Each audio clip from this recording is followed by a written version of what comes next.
Only have 16 participants at this moment. Shouldn't we wait a few minutes? Yeah. 20 participants, I see. Yeah. Although it's digital, we are still in Italy, Jörg, not in Germany. I know.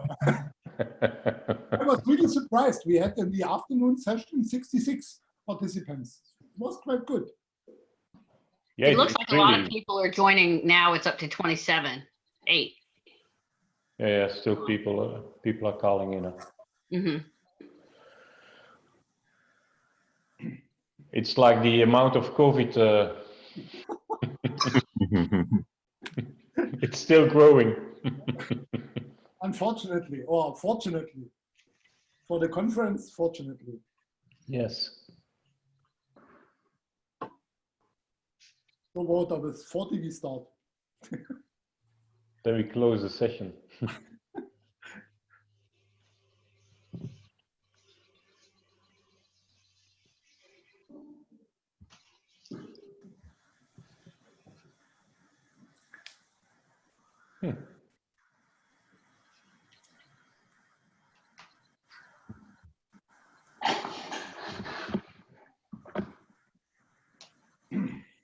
Let's start at 40. Yeah. Yes. No. Come on. 40. Good afternoon, all of you. I hope that the connection is fine. Otherwise, don't hesitate to use the chat box if you encounter some problems. Welcome in this session number 9 of Remtech. As I mentioned yesterday already, I'm really pleased that we have this conference digital, so we have much more participants of all over the globe, and also today you will see that we have a lot of global participants and not only European ones. So really nice to see the advantages as well of this digital platform. Session 9 is on PFAS, guidance, pilot test and remediation. We don't have to introduce PFAS. What I sometimes do is make a comparison with this COVID-19 crisis at this moment. And it's interesting to see what the society can do if we are really in trouble. We will see later on if PFAS is an important topic as well. Well, it is an important topic, but how critical it can be, that will be part of this session, of course, as well. My name is Wouter Gevaerts. I'm working for Arcadis. I'm an environmental director. I've been working in environment all my life, contaminated land even. And I'm as well chairman of the Nicole Service Provider Group. And Nicole is pleased to participate as well at this conference, of course. And I leave it to Jörg Frauenstein and Frank Zwartjens, my co-chairs, to introduce themselves, and then Jörg will take it over to introduce the presentations. Jörg, up to you. Let's start Frank, and then I take over, and then I can fluently start the presentation. Fine with me. I'm Frank Zwartjens from the National Institute for Public Health and the Environment in the Netherlands. I work also for a long time, 35 years now, on contaminated sites. And to make it long story short, I do everything that has to deal with soil pollution, all kinds of elements. Okay, Jörg, I give over to you now. Yeah, thank you, Frank. It's a pleasure for me. Let me say some words about me. I'm working for the Federal Environment Agency in Germany, also over 30 years, and all of my co-chairs I know nearly the same time. And what we are doing is contaminated land management, and for all of us, PFAS is yeah, a very challenging issue, and therefore I'm very keen to learn today more about the different experiences around the globe, and I'm really happy to have such a big group of interesting presenters among, and I will not waste time with talking. I will give the floor to Marvin Unger. He will speak about RTD initiative. I will not announce all the abbreviations. I think Marvin can do it themselves. So Marvin, the floor is yours. Okay, thank you, Jorg. Let me share my screen and get this up. Yes, go. Oh, and yes, perfect. There we go. Okay, there we are. All right, I'm Marvin Unger. I work for CERTUP and ESTCP. I'll describe who they are. I've been working for them for more than 25 years, so I'm very familiar with the organization. I'm a technical advisor to the group. The name of my presentation is the CERTUP and ESTCP Polyfluorinated Alkyl Substances Research and Development Initiative. I'm going to forego any discussion on the science of PFASs at this point because we have a great group following me who will discuss the actual sciences. And instead, I'm going to start off by telling you about the program and what we're doing in PFAS research. CERTUP and ESTCP are interrelated programs. They're separate programs, but they are uniquely interrelated. CERTUP is law. It is a consortium between the Department of Defense, the Environmental Protection Agency, and the Department of Energy. It was established in 1991. What differentiates the two programs, CERTUP is a fundamental research program. We're looking into the science. We want to understand the science of what's going on here. ESTCP is all about demonstration validation. We look for performance objectives. We look for performance parameters. We look for performance metrics. If somebody is going to tell us that their technology can effectively deal with PFASs, we say, prove it. We hold your feet to the fire and we make sure that your performance metrics are met.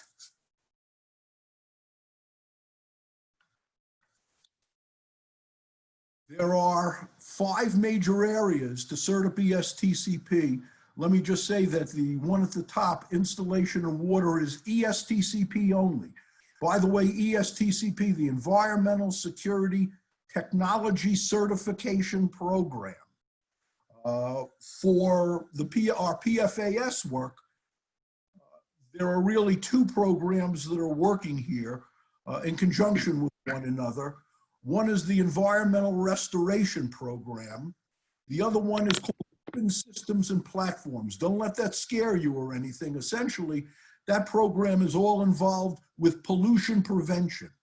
So while under environmental restoration, we'll be dealing with things like fate and transport and the likes, weapon systems and platforms right now has been designated as that program area where we're going to look into new formulations for firefighting foams under the aqueous film forming foams, the AFFF. We'd like to find new formulations that do not have PFASs within them. Okay, let's get into the specifics now. So in May 2017, CERTUP, and by the way, CERTUP is the Strategic Environmental Research and Development Program, in conjunction with the ESTCP, sponsored a 2-day workshop to try to find out what's going on. In 2017, we were first finding out about these quote unquote forever contaminants, contaminants that do not break down, contaminants that do not degrade biologically or abiotically.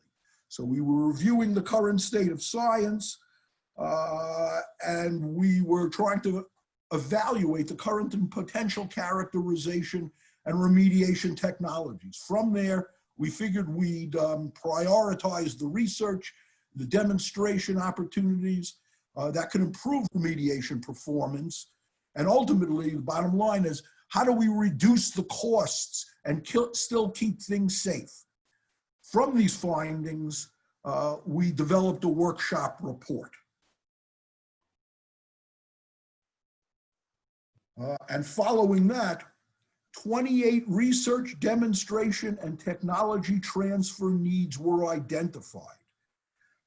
28 needs is a whole bunch. And so we broke them down into 8 major areas that we need to be focusing on: fate and transport properties, bioavailability and biomagnification, toxicity, development of on-site technologies for concentrated PFAS wastes. That includes both in wastewater treatment and in situ treatment of source areas. We're very interested in PFAS forensics, the specifics on sampling and analysis and the particulars involving that. How do we run demonstrations that can prove whether these technologies works or not? And then we get to the last part, which is my favorite area, and that is the technology transfer needs. It's great to have all of this stuff out there and be able to talk about it, but how do we get this into your hands? How's the best way to transfer this information? Trying to condense this even further, we broke this down into an additional 4 major topics. First one is ecotoxicity projects. We're interested in the ecotoxicity and developing toxicity reference values for PFASs. We're interested in the ecological risk. That includes bioaccumulation, biomagnification, and trying to keep ahead of the curve on this. What is the ecotoxicity of potential PFAS-free formulations? For those formulations that we'll be developing, we'd like to understand that now, before we get ahead of ourselves and find ourselves producing something that may not be conducive for the environment. Second area is PFAS sampling analysis and forensic projects.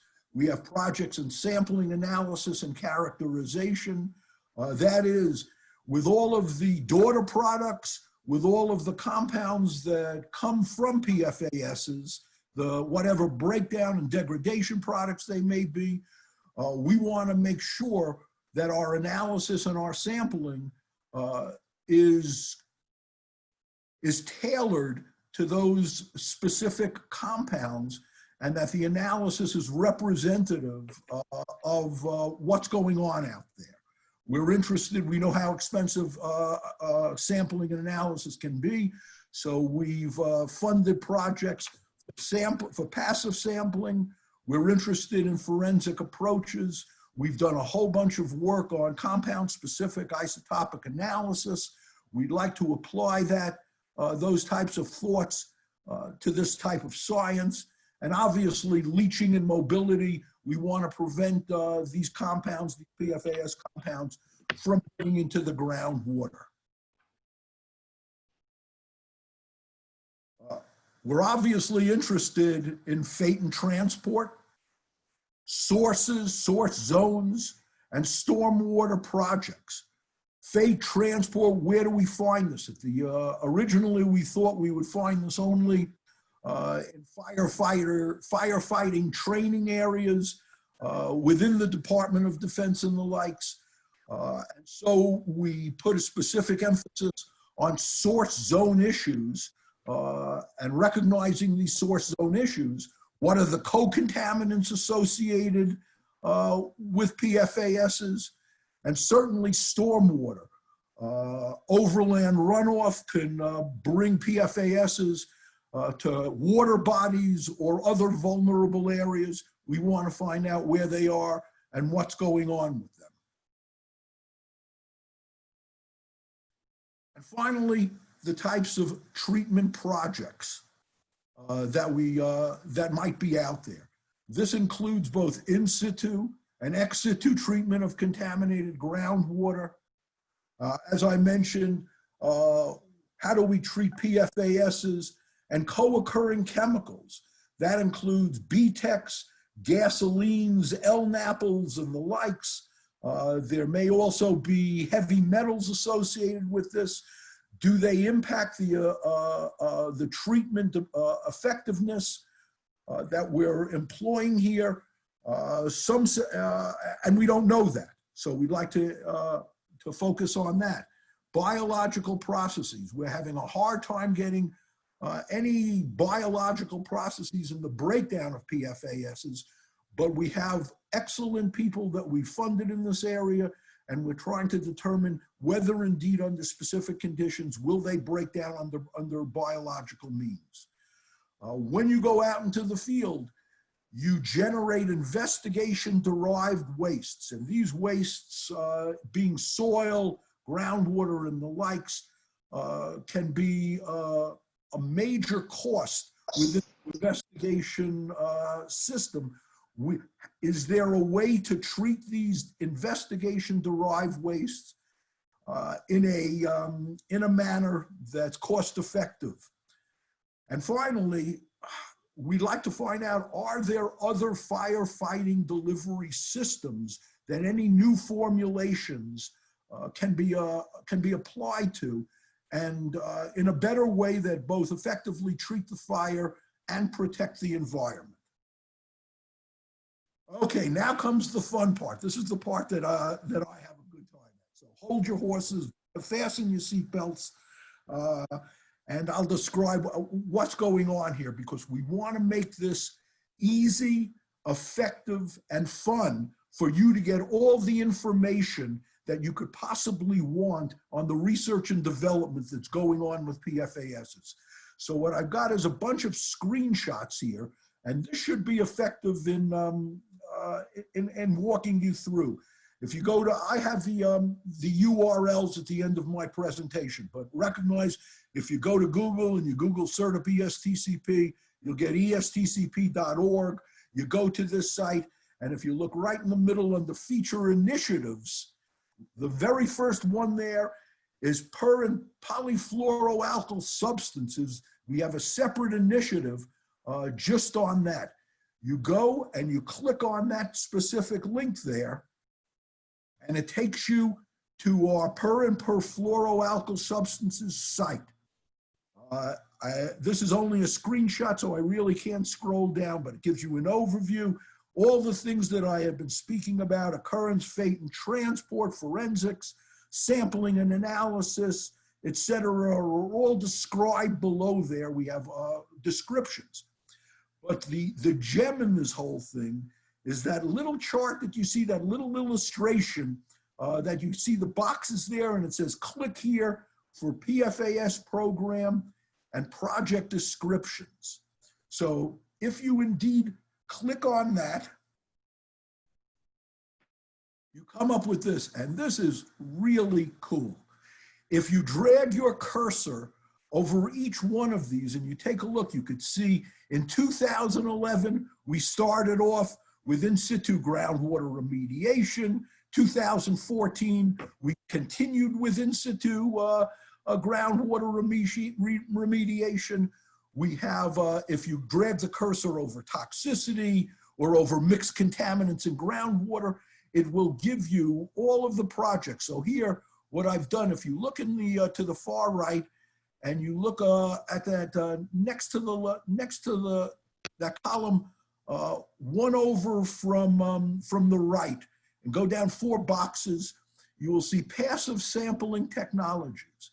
If I drag my cursor over there, you could see the development of passive sampling methodologies for per and perfluoroalkyl substances. And I'll give you a moment to take a look at this illustration and see all the various topics that we have. This is strictly for PFAS's analytical methods, demonstration validations, monitoring and characterization, life cycle comparisons in ex situ technologies and the likes.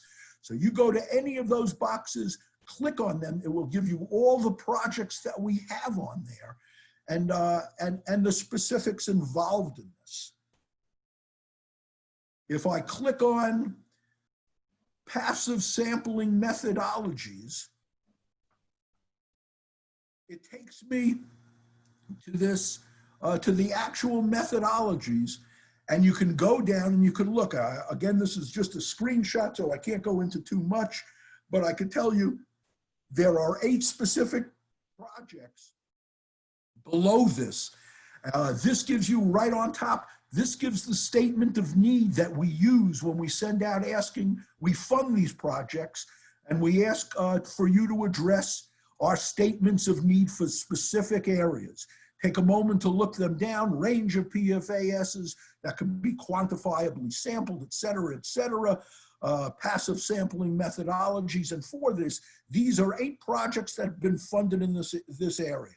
So I'm going to say, let's go and down to the development of novel functional polymeric thin films for equilibrium samplings. The lead investigator is Upal Ghosh from the University of Maryland. If I click on that, it takes you to his specific project site, and it'll give you his specific project, his technical approach, the benefits, etc.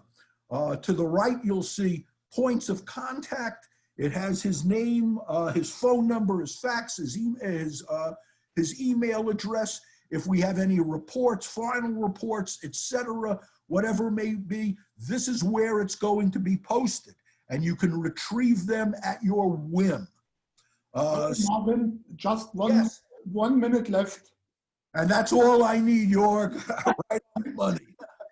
So from there, let me tell you where we're at. Our website is certipestcp.org.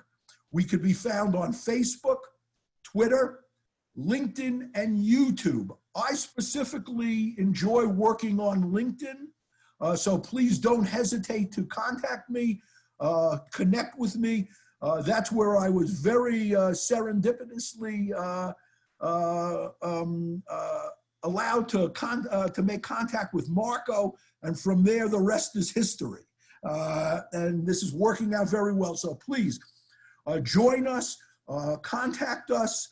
If you have any questions, please get in touch with me. I am on LinkedIn, and I will be glad to speak with anybody. And Jorg, I think my 60 seconds of fame is up at this point, and it's all yours, okay?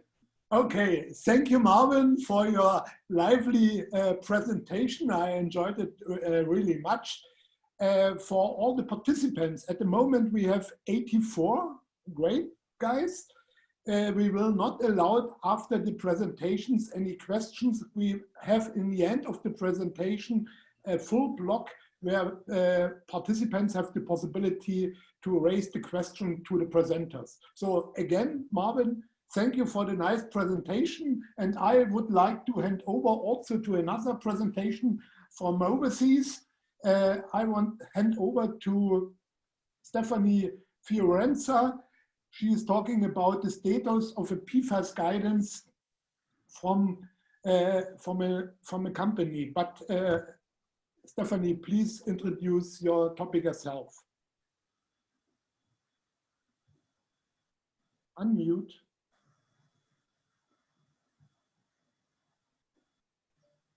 Thank you, Jorg. Can you hear me now? Perfect. Go ahead. Great. Well, thank you so much for this opportunity to present today. And instead of good morning and afternoon, I'll just say a hello from the United States. I'm so pleased to be able to tell you today about ASTM's initiatives. First, I'll introduce myself. I'm an officer of Committee E50 of ASTM International. I'd like to take this opportunity to thank my co-authors, Sriram Matabushi from Booz Allen Hamilton, Mark Westra from Rosen Westra, and Paul Sonnenfeld from Lehigh Hansen. This is the address for ASTM, just astm.org for any information about ASTM. In my presentation today, I'll be discussing all the guidance that's being revised or developed in ASTM on the subject of PFAS. I'll give you a little overview of ASTM International for those of you who may be unfamiliar. And as you can see, I have quite a few topics to go through. Many of them are consistent with what Marv just presented from CERDIP ESTCP, which makes me feel good that we're on the right track with the guidance that we're developing. ASTM has developed 12,700 standards that operate globally. They're in fields ranging from concrete to environmental site assessments and from steel to sustainability. ASTM brings together experts from academia, trade organizations, industry, as well as individuals, consumers, and consultants to develop standards. There are over 30,000 ASTM members from 146 countries. Participation is open to anyone with an interest in a standards development and use. This makes the standards that are developed timely, relevant, and representative. As a global standards development organization, ASTM International complies with the World Trade Organization's 6 principles for standards development. These 6 principles are transparency, openness, consensus, relevance, coherence, and it has a development dimension. And so I'd like to emphasize the consensus component. All the standards proceed by a consensus vote. So if there's ever an objection, it must be considered. And that is the way we have really relevant standards. ASTM works across political, cultural, and geographic borders, and it recognizes expertise, not a country of origin. This practice promotes a larger range of activity and exchange of knowledge. ASTM standards are used by global industries. Over 50% are used outside the United States. ASTM's Memorandum of Understanding program provides economic encouragement to developing economies. So as I mentioned earlier, I'm a member of Committee E50 and I'm an officer on that committee. This committee is environmental assessment, risk management, and corrective action. All the standards that I'll be presenting today have been either revised or developed within this committee. It has 5 subcommittees, but these standards are parts of 3 of the 5 subcommittees.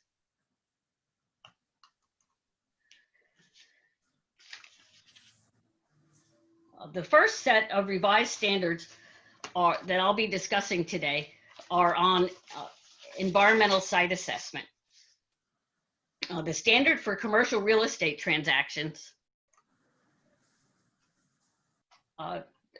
standard E1527, is the most common pre-transaction environmental assessment in the United States, and it's one of the most used standards in ASTM. In the US, it suffices for liability protection because the US EPA has stated that it is consistent with CERCLA. That's also known as Superfund, and some of you may be more familiar with that terminology. Anyway, with CERCLA's all appropriate inquiry rule. However, the standard's being revised because although E1527 references CERCLA's hazardous substances, oops, I need to go back. PFAS is not considered a hazardous substance under CERCLA, which is very surprising. So in conjunction with the real estate task group, revisions have been made to 2 sections of this standard, and an appendix has been added to draw attention to all emerging contaminants, including PFAS. This standard has been balloted, which means it's been sent out for vote and comments, and the comments are currently being reviewed. Another site assessment standard practice that's under revision is the one for undeveloped property, also referred to as forest land and rural property. This environmental site assessment revisions will be very similar to those of the commercial real estate standard practice.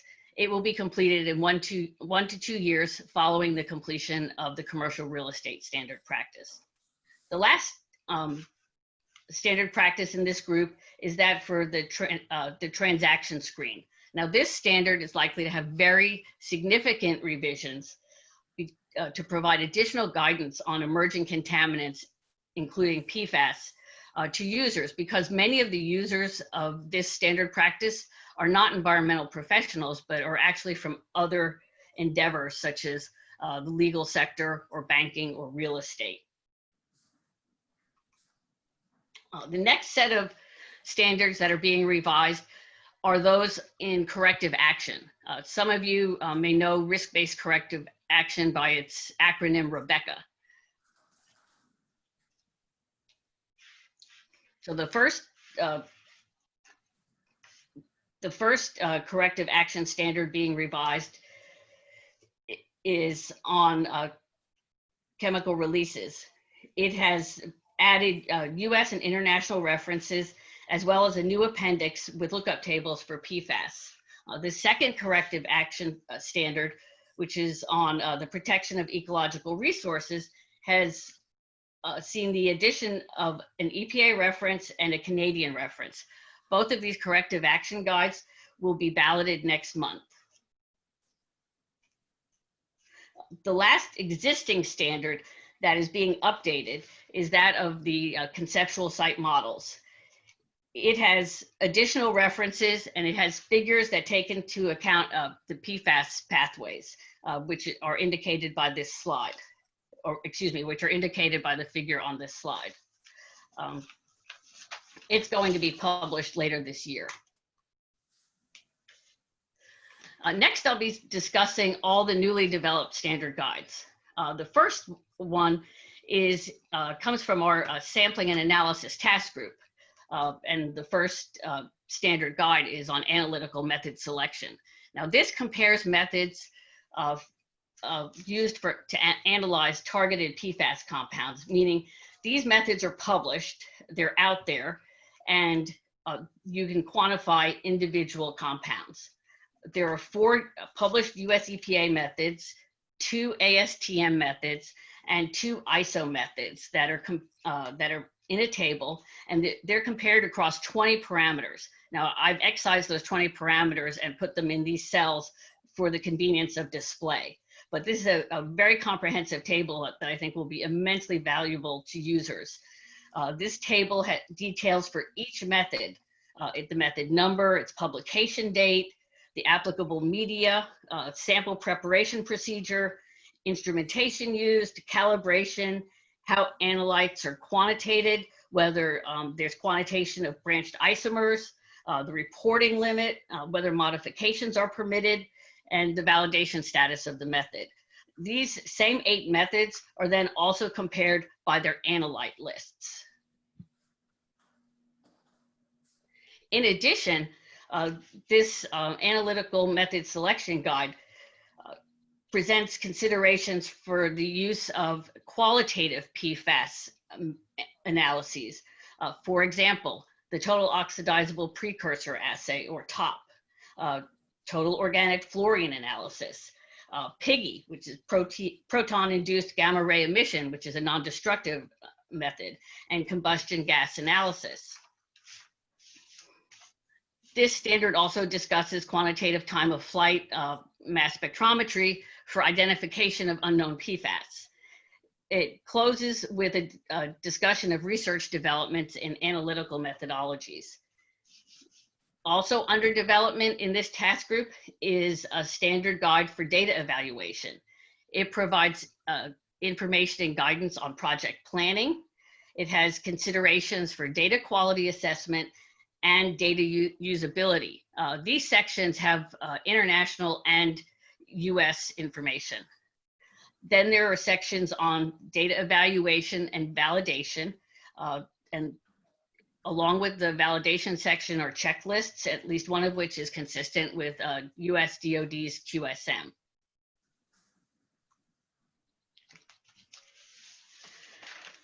Next under development are a set of standards that deal with best management practices for several applications or instances of PFAS. So the first standard with best management practices provides guidance to small utilities and other similar users on management of water treatment systems. It has information on testing and sampling of water supply wells, selection of appropriate treatment systems, operation and maintenance practices for the treatment systems. It even considers collection and disposal of treatment materials. It's going to go out to vote later this year in December.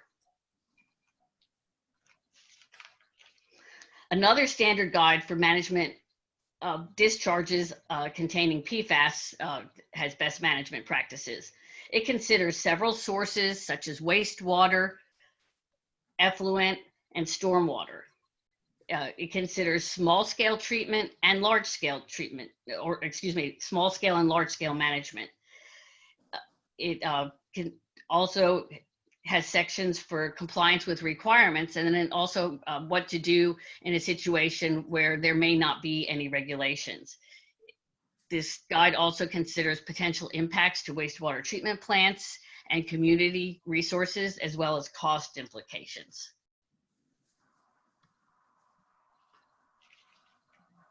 Another standard guide that's under development is for management of PFAS impacts at a site. This is going to be a very high level structured decision framework.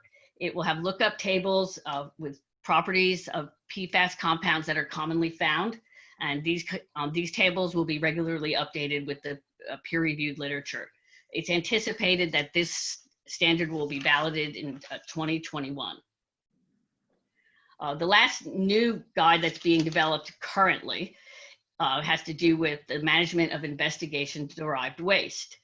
This standard covers liquids, including rinsate and purge water, as well as solids that have been created during sampling investigations.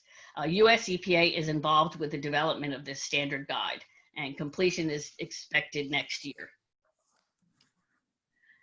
So I'd like to take this opportunity to summarize the ASTM response to PFAS, which is recognized as a very significant environmental challenge.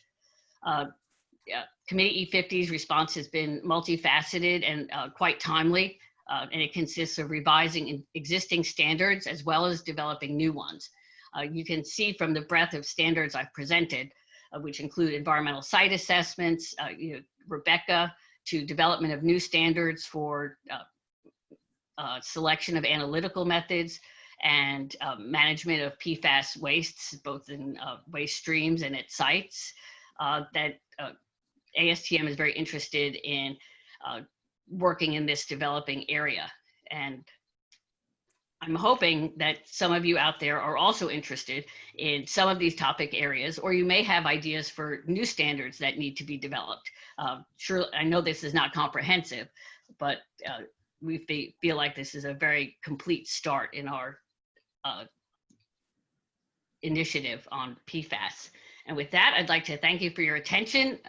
This is ASTM's address, and if you have questions or want information about any of these standard practices or about ASTM, please feel free to contact me. And thank you again for the opportunity to present and tell you about ASTM.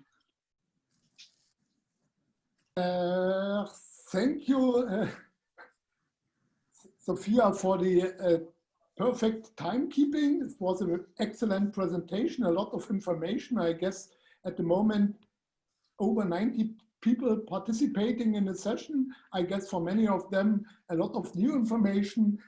For me, I would like to hand over to Rick McGregor, who is speaking about results from 6 in situ pilot scale tests for the treatment of PFAS contaminated groundwater. This is an international issue very actual, and we are very keen to hear what you have to report, Rick.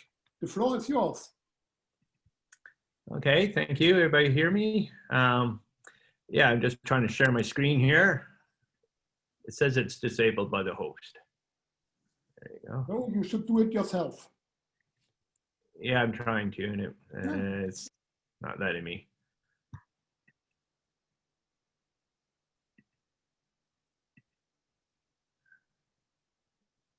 Host, sorry. The green button in the...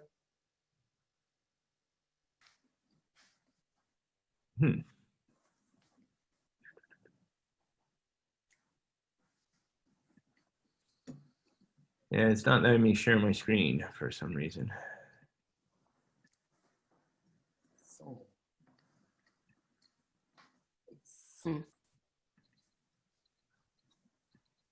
Can you fix it? I'm trying to, but weird. So, Rick, excuse me, try again. I would skip your presentation to the next spot, and I will ask Stefano if he starts with his presentation and then afterwards you. Is it fine? Yeah, that's fine. Yep. Okay, Stefano, may I ask you? Stefano is talking about the same topic, and so I think it's not a problem to share the different presentations. Stefano, the floor is yours, and it works. Perfect. Thank you very much. I assume you can see my screen and hear me okay? Hey, perfect. Super. So today I'll be talking about a couple of destructive technologies that we have developed to break the PFAS cycles and to remediate soil and water. So I will first do a brief introduction on the PFAS cycle and some of the main PFAS remediation challenges, and then we'll look at PFAS destruction in soil, followed by the destruction in water. So the PFAS cycle, as many of you know, typically PFAS are released to environment from a primary source. In this case, we show a manufacturing facility, but it can really be any other main source. And there can be a release directly to the air or soil, surface water, or groundwater through leaks or spills. But there is also the likelihood to have PFAS in solid or liquid waste produced by a potential source facility. And in this case, in many circumstances, you will have the PFAS impacted material being directed to a landfill or a wastewater treatment plant. And the cycle will continue because the leachate from the landfill that could be impacted by PFAS, it's often then dealt and disposed through a wastewater treatment facility. And then most of the PFAS is going to be found in the biosolids or sludge from the wastewater treatment. And then the biosolids and sludge are often used in agricultural fields and soil amendment, and therefore will impact or have the potential to impact surface water and groundwater, and ultimately potentially drinking water. So what we really wanted to focus on is to try to break this cycle as opposed to continue to feed into it. And in terms of main treatment challenges, as many of you probably know, we are dealing with thousands of compounds. There is a large variability in the physical and chemical properties among these compounds. Many of them are very resistant to any biotransformation. Many of them are still unknown, in fact. And then for the ones that are regulated, we often deal with very low regulatory standards or criteria. And if you combine some of this information, because of the very low standards and because of the stability of many of these compounds, then we often have to deal with impacts over large areas. And to make the situation even more challenging, many of the remedial options that we use for treating hydrocarbons or solvents are not often effective in dealing with PFAS. And even worse, in some cases, there is the potential to transform some of the PFAS precursors into the more mobile and often more toxic terminal PFAS. So the key, again, for Golder was to try to focus on technologies that will actually destroy the PFAS and break the cycle while trying to overcome all these treatment challenges that I've shown here. So if we start with soil, one of the technology that we have worked on successfully consists in ball milling. This is a 3-year project that started about 2 years ago in partnership with a couple of universities in Canada, Queen's University and Royal Military College, as well as a global oil and gas client. And the process of the functioning principle for the ball mill are very simple. You have a chamber typically equipped with either stainless steel or ceramic balls or rods. You fill the chamber with soil and then the chamber rotates. And the principle here for the destruction of PFAS is based on the interaction of the balls within the ball mills with the soil, creating deformation as well as high temperature during that contact that generates free electrons that provides the destruction of the PFAS molecules. So I'm going to show you a couple sets of results that we got. So this is the very first one where we were trying to prove the technology. At the very beginning, we started with a very simple concept. We used the planetary ball mill with a jar of 250 milliliter capacity, so very small.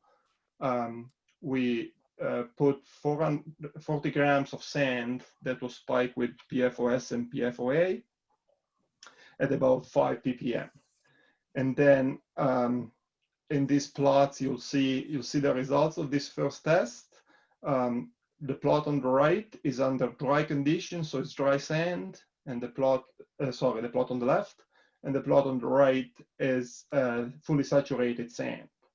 And then you'll have the curves in blue that show the results without the addition of potassium hydroxide, and the curves on the in red that are the results with the addition of 10 grams of KOH at the beginning of the milling process.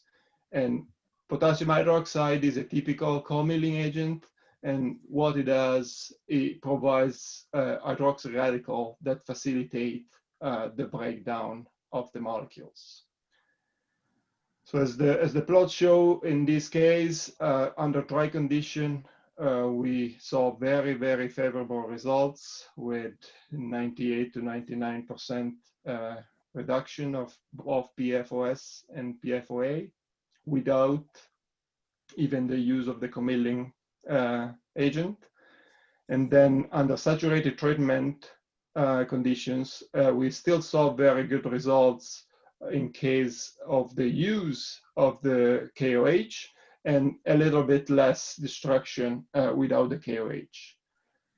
We were quite excited by this first test, and we conducted several others.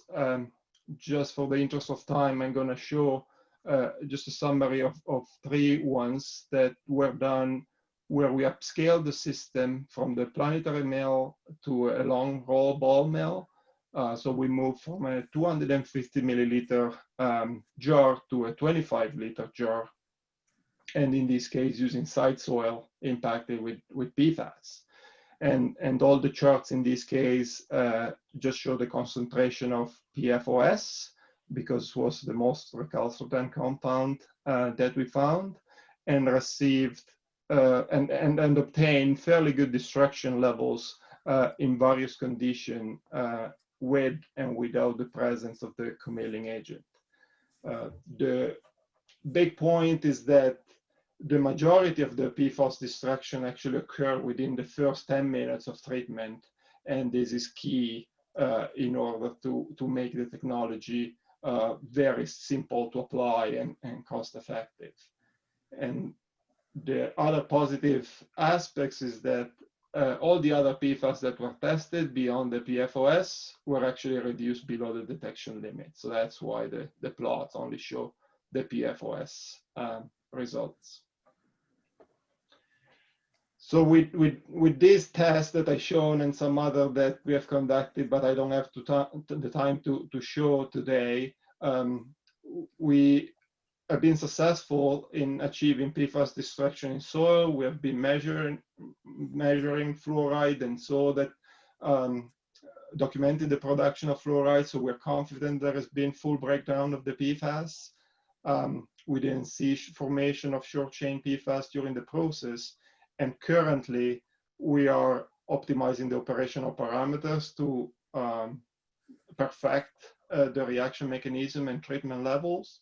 And we're also upscaling to relevant field volumes for site application. And when I refer to relevant field volumes, we are talking about ball mills that can handle in the range of 1 to 3 cubic meters or cubic yards of soil.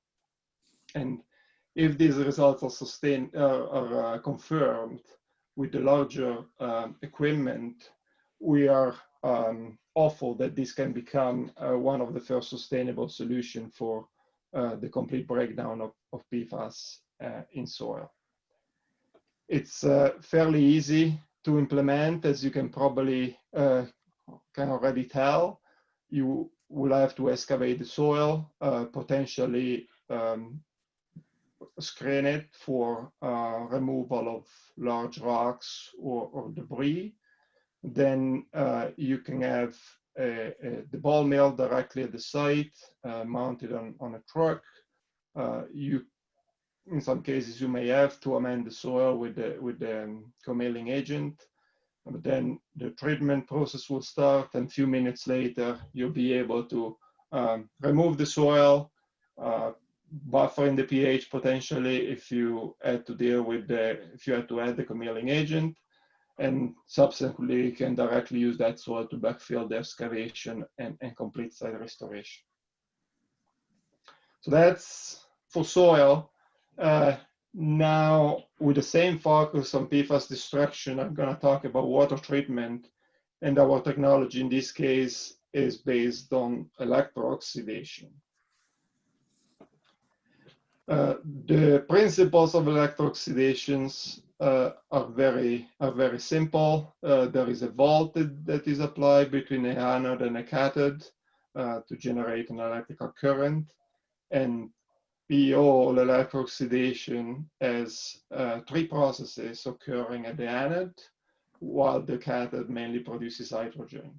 And at the anode, you have direct oxidation through electrolysis. You have advanced oxidation by the hydroxyl radical, and you have chemical oxidation. Our experimental setup has been very simple. The 3 components that you really need are power supplies, a reactor, and a pump. The uniqueness of this electrochemical oxidation, though, is the use of long-lasting boron-doped diamond electrodes. This is really what differentiates this electro-oxidation technology for others that you may see out there. And then during the process, we will monitor for pH, electrical conductivity, temperature, and voltage. Also in this case, I'm going to show you a snapshot of the results, starting with the first ones that we got. In this case, again, similar to what you've seen with soil, we started very simple. It was synthetic water that we spiked with PFOS and PFOA. And after about an hour and a half of treatment, we saw very good reduction. So we're encouraged by that and moved to test site groundwater. And in similar fashion, we saw good reduction of these two compounds in site groundwater, so we decided to continue with the test with various type of water, various concentration, and extend the test to include many of the other PFAS. And this second test of results that are gonna, second sets of results that are gonna show you are very recent results that we got a couple of weeks ago, but are very interesting in our opinion. So this plot shows the treatment time on the horizontal axis and the PFAS concentration in micrograms per liter on the vertical axis. And we can just look at the various curves. So we'll start with the 6,2 fluorotellumer and you can see that full destruction and removal was obtained in only 15 minutes of treatment. And this is not surprising. We expected some of these precursors to be more readily treatable than some of the terminal PFAS. But then you see we achieved 100% removal of PFOA within 30 minutes of treatment, and pretty much the same with PFOS. We were very close at detection limit after 30 minutes and at the detection limit at 45 minutes. And we tested for a variety of PFAS, as I mentioned. One of them is another precursors that was found in high concentration in this site water. And you see that's the PHXSA. And this sulfonamide compound was also completely removed within an hour of treatment. And lastly, the curve, based on the curve for the C6 sulfonate, you can see that we obtain about 70% removal after that hour. And in addition to all these PFAS, some of the precursors and some of the terminal PFAS, we were lucky also to be able to analyze for the ultra short chain PFAS, so the C2 and C3 compounds that are typically not analyzed commercially. And we found no detection of any of these compounds throughout the process, suggesting that there wasn't really any transformation from the longer chain compound to even the ultra short chain PFAS. Excuse me, Stefano, 1 minute left. Thank you. And one aspect of any electrooxidation process is the formation of perchlorate, as you probably know. So it's key to be able to optimize the treatment time, and in this case also the current density and some of the water conditioning to reduce the perchlorate, and we were successful to bring it down from the original 12 ppm that we were measuring to about 700 ppbs after an hour of treatment. So we already reduced it by over 90%, and we are continuing to develop technique to further reduce it for application of technology in jurisdiction where there is actually a standard for perchlorate in water. So to summarize, the key for this EO technology is really the use of the long-lasting boron-doped diamond electrodes. There is PFAS destruction, so no PFAS transfer to other media. There is no chemicals or filter or any reject water that you have to deal with and potentially incinerate. You only need electricity. And then since everybody is interested in that, if you look at the cost, the operational cost is actually lower than the typical cost for granular activated carbon. Obviously, the capital cost is higher, but these electrodes are supposed to last over 10 years compared to the typical 1 to 3 years range for the other electrodes.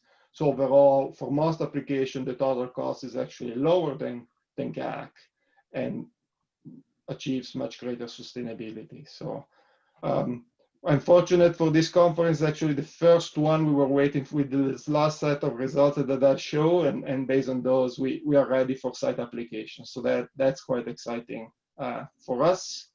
And with that, I just want to thank you and pass it over back to you. Thank you, Stefano, for this interesting presentation. And for me, it's very important that we see some new developments in treatment and remediation technologies, because at the moment this is somehow the bottleneck of the story.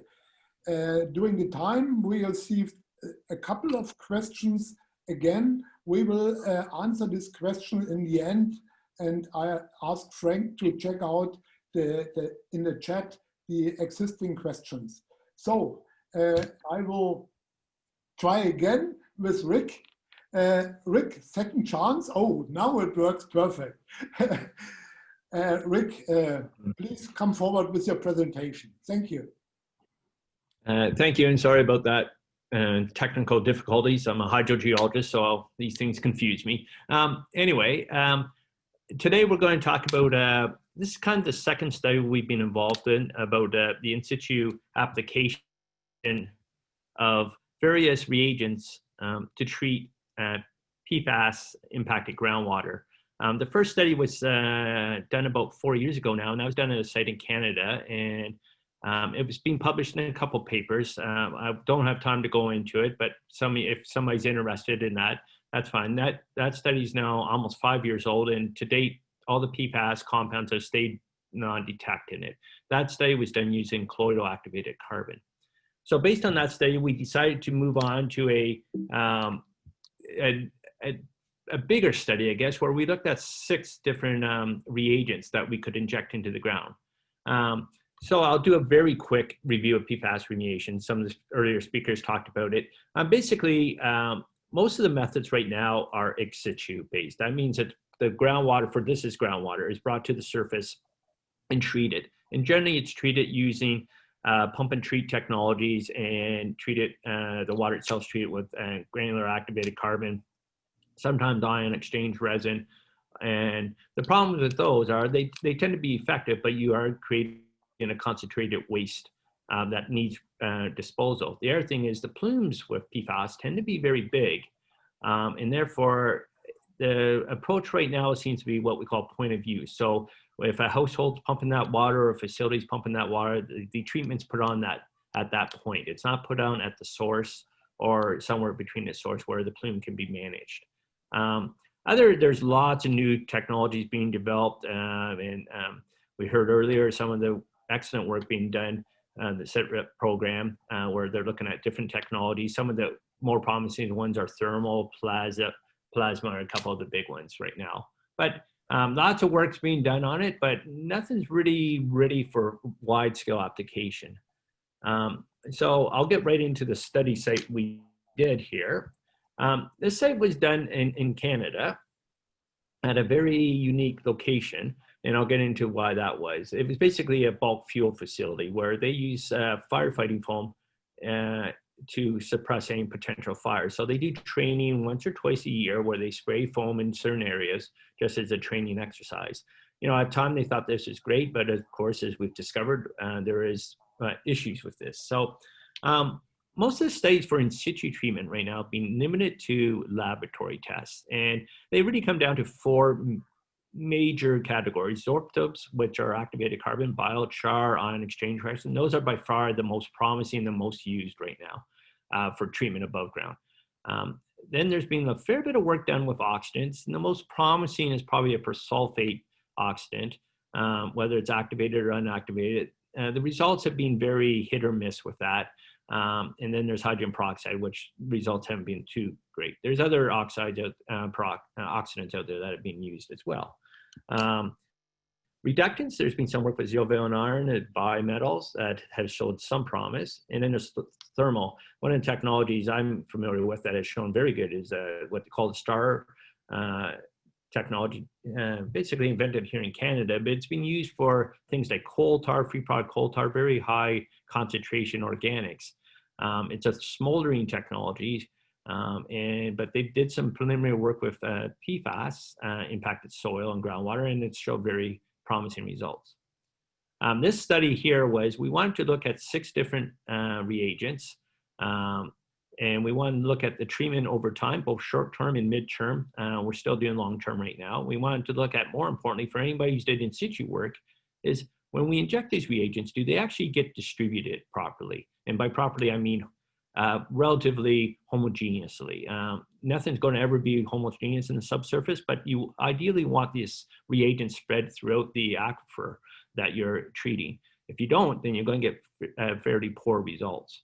The effect of heterogeneity on the distribution of reagents. So those two are kind of related. And then how long do these reagents last for, their lifespans? Because most of the reagents we tested for, the 6, were absorptive. So absorptive reagents only have a certain capacity to absorb things, so they will exhaust with time. So what are we seeing, and do the lifespans equal what we think they should be? And then there's a side effort down here. There was a couple side things. One was the effect of the reagents on hydraulic connectivity aquifer. Were we plugging the aquifer or not? I'm not going to present those results due to time, but the other thing is when we inject some of these reagents, do they go into the existing monitoring well sand packs and basically create a sand pack that's composed of the reagent? And then why that's important is because when you think about it, if you have a sand pack, you're injecting activated carbon, and that activated carbon goes in that sand pack, sorry. Are you actually sampling representative groundwater out of that monitoring well that contains a lot of activated carbon? So we were kind of interested. Work was initially done a few years ago by Fox and all, and they showed that there could be a problem. So we kind of continued on with their idea and tried to look at it at this site.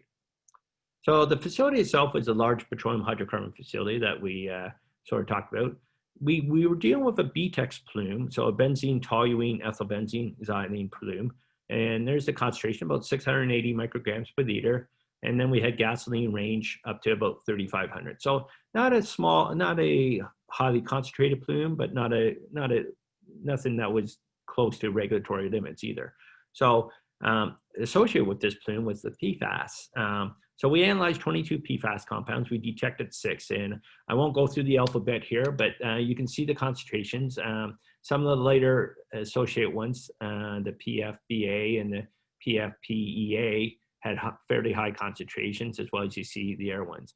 Interesting here is PFOS and PFOA. PFOS wasn't actually even detected at this site, and PFOA was detected at fairly low concentrations. The geology of the site is a fine-grained sand, so it's a pretty quote-unquote homogeneous aquifer that we're dealing with, so it's kind of ideal for testing. But we did have one zone about 1 inch or 3 centimeters thick of a medium grain sand. So there definitely was a hydraulic conductivity contrast between the zone of medium sand and the surrounding fine grain sand. It was an unconfined aquifer.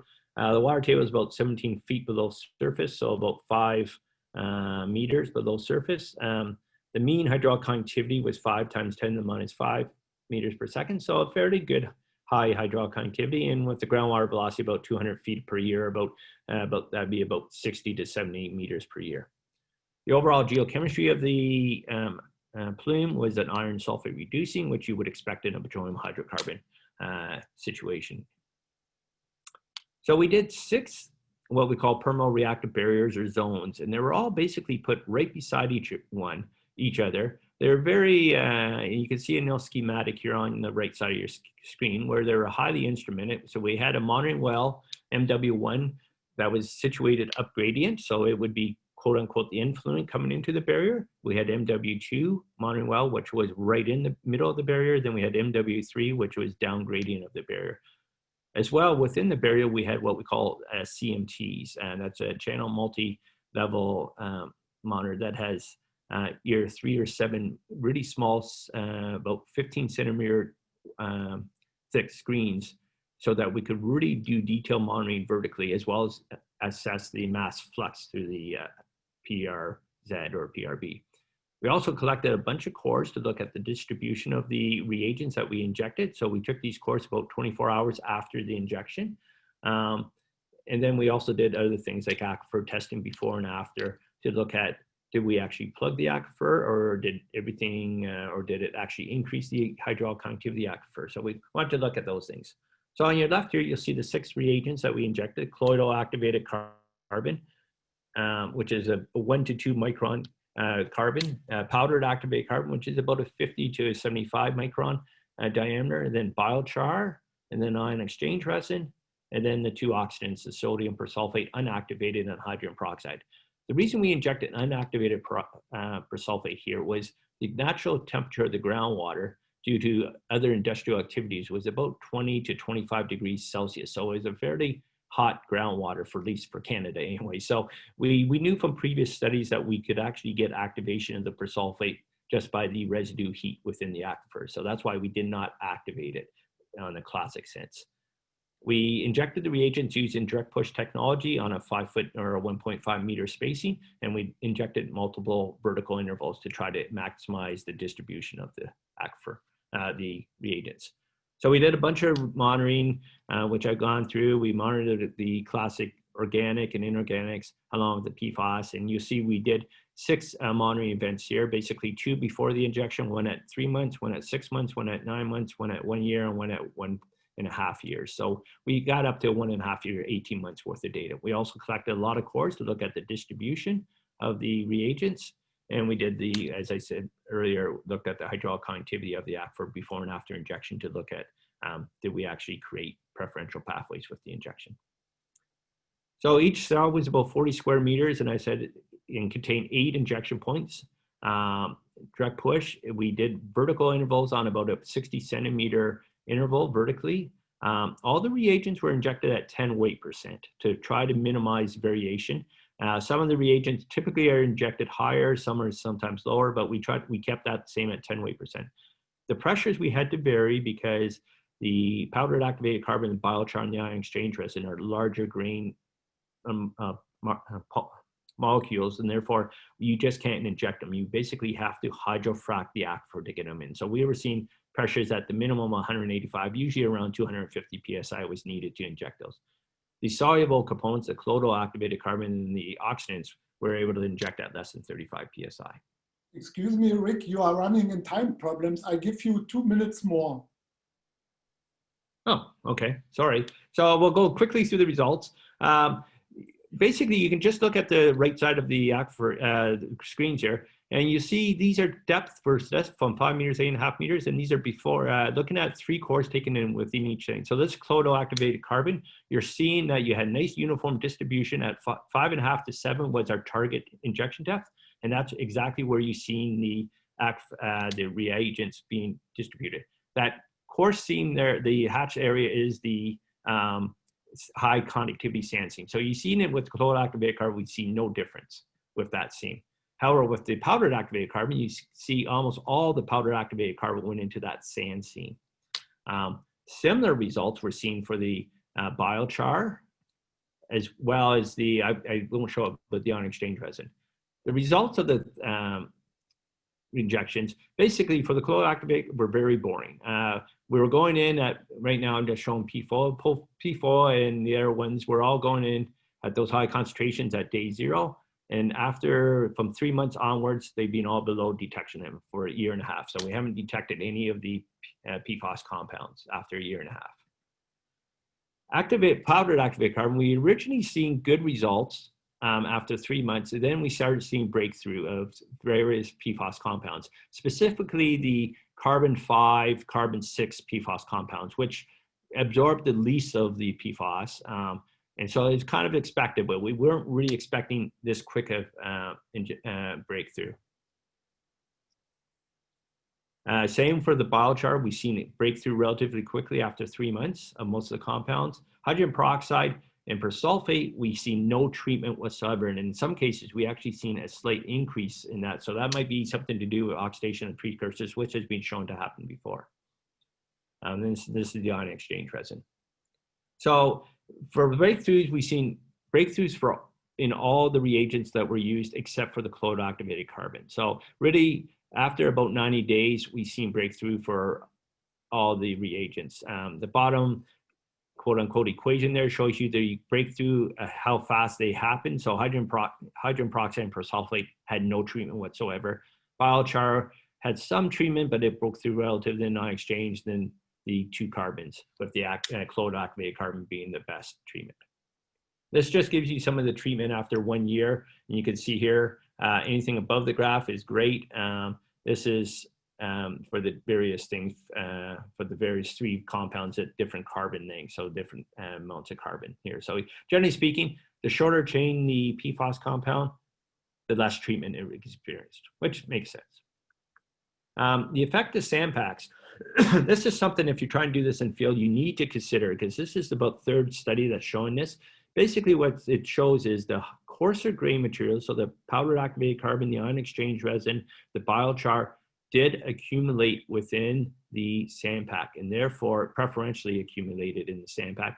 And therefore what happens is it could be argued that the sandpack is actually filtering out some of the PFAS and giving you non-representative samples. So this is something you need to think about. One way around this is you install new wells after you do injection, but this is something you need to think about.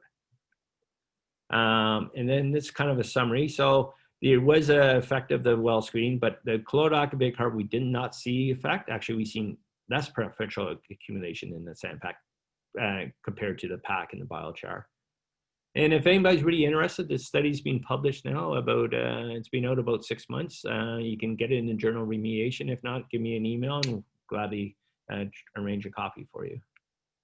And finally, I'd just like to thank our academic and industrial partners. So University of Toronto, University of Waterloo, and Carleton University here in Canada are all part of these studies, as well as the industrial partners, myself and Dr. Grant Carey from Portwater Solutions. Anyway, I guess that wraps it up. Okay, thank you, Rick. A lot of slides and not so many time. Excuse me for this. It was very interesting. However, I would like to hand over to the last presentation in this very interesting block. It is coming from Alberto Umbaldini. He is talking about novel methods of PFAS removal in water for human use. I guess this is also a really challenging issues, and so Alberto, the floor is yours. Okay, can you see me? Yes. Can you see? Perfect. Okay, well, good evening to everybody. I'm Alberto Baldini and I work for INEA, the National Agency for Italian National Agency for New Technology. And so today I wanted to present some preliminary result about a new method for removal heats from water. Unfortunately, I can't go too much in the technical details because of our industrial partner is asking for some patents, so I'm not allowed to do too much details.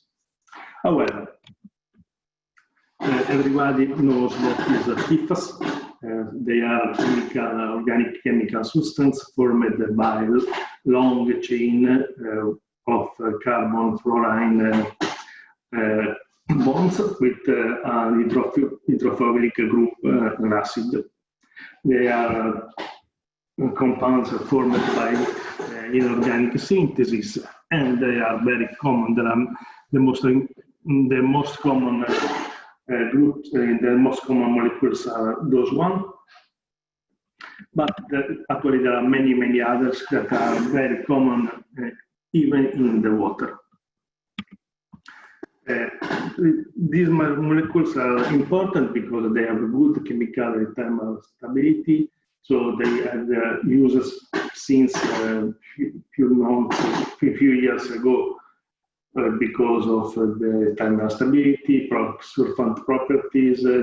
They are resistant to fire and many other things. So they are used. They have been used for many things, and for a commercial industrial application, you can see.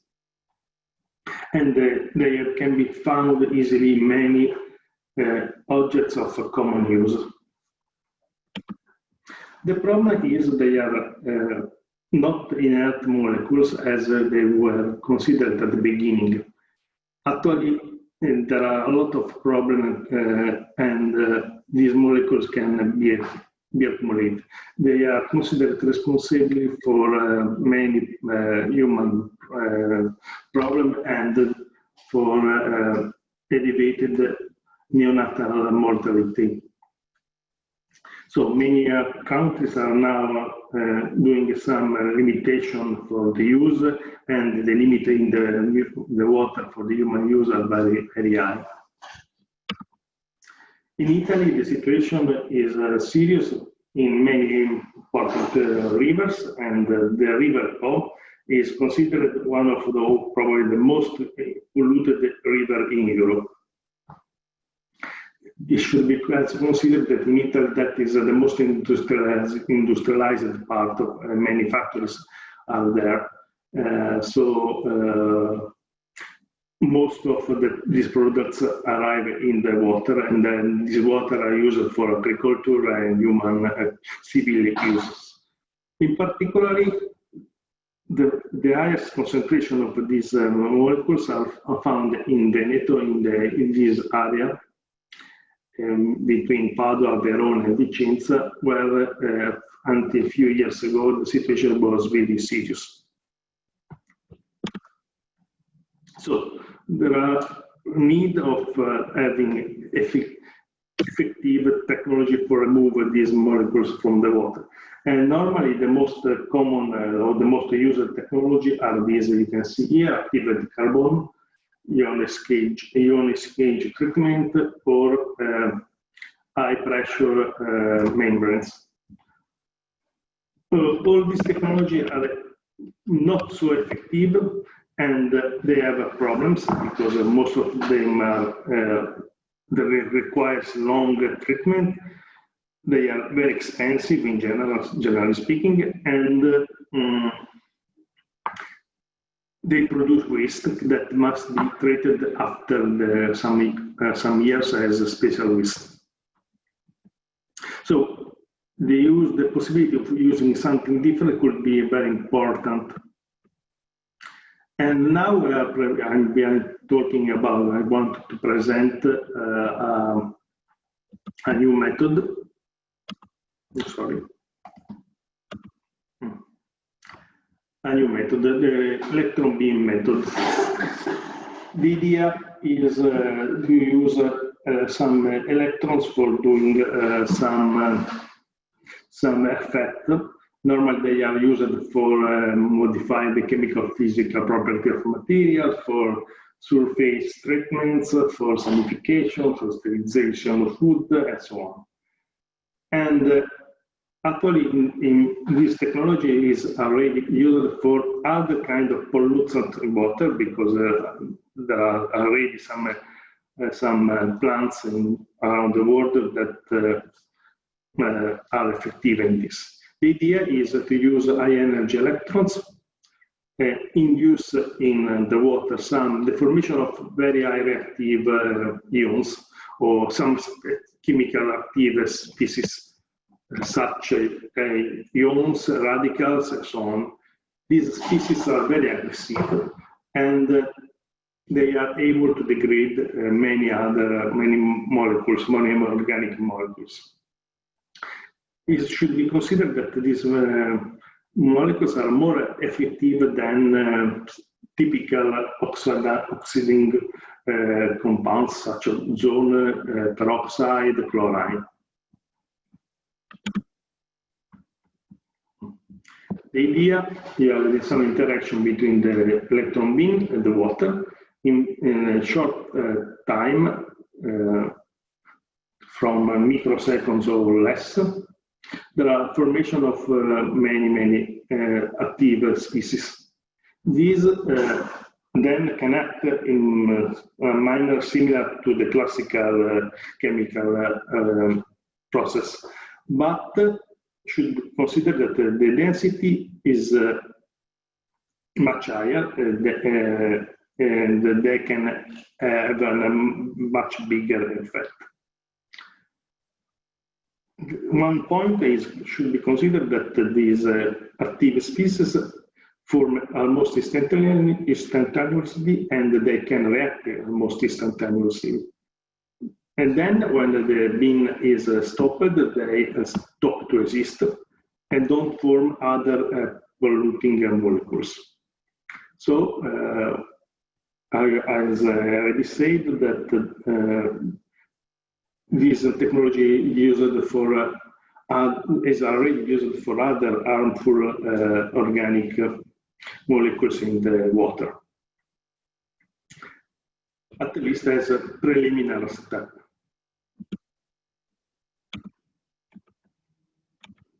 Sorry. Okay.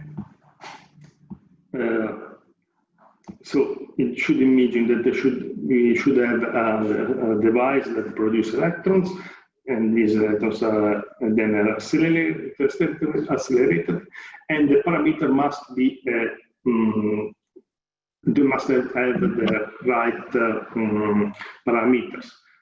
It's possible to control the energy, controlling the current, the voltage of the current, and the dose.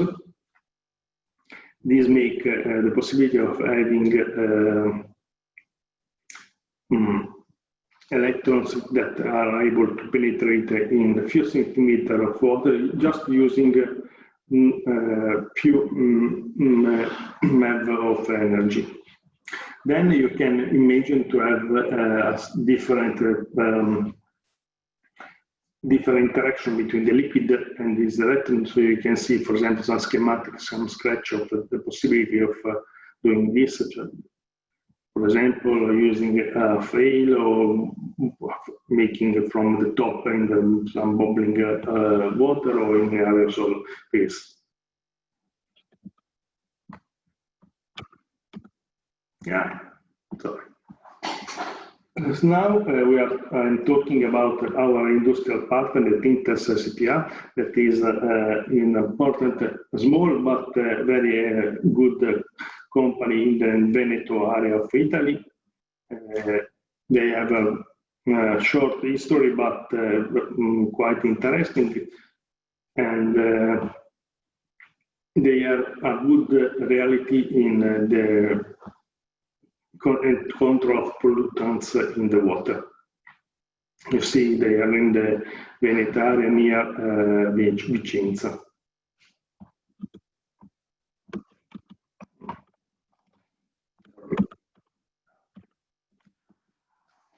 Actually, they are quite effective with most of the common pollutants you can find in the water. They have a double chemical physical plant and double biological plant. So the wastewater they produce are quite in the legal limit of the Italian legislation. However, the patterns are quite resistant just because of their chemical nature. So they can be a problem. We have proposed some modification to the plant. You can see the current plant and what we wanted to introduce an additional stage with an electron beam. In this case, the idea is that the electrons can destroy the PFAS, forming fluoride, inorganic fluoride, that then can be removed by classical treatment, filtration, whatever. But because in this case they are classical process with classical substance. At the present, we are doing some laboratory activities, and then we are going to modify the plant with a real system. You can see there are many parameters that must be taken into consideration, since the most easy operation we can do. So, for example, the effect of temperature, or the effect of concentration of other molecules, and the effect of pH or other parameters. And the idea, we are still working in the laboratory for the moment. But at the same moment, we are thinking about the idea of the real plant. Some preliminary experiments have shown that the process may be effective.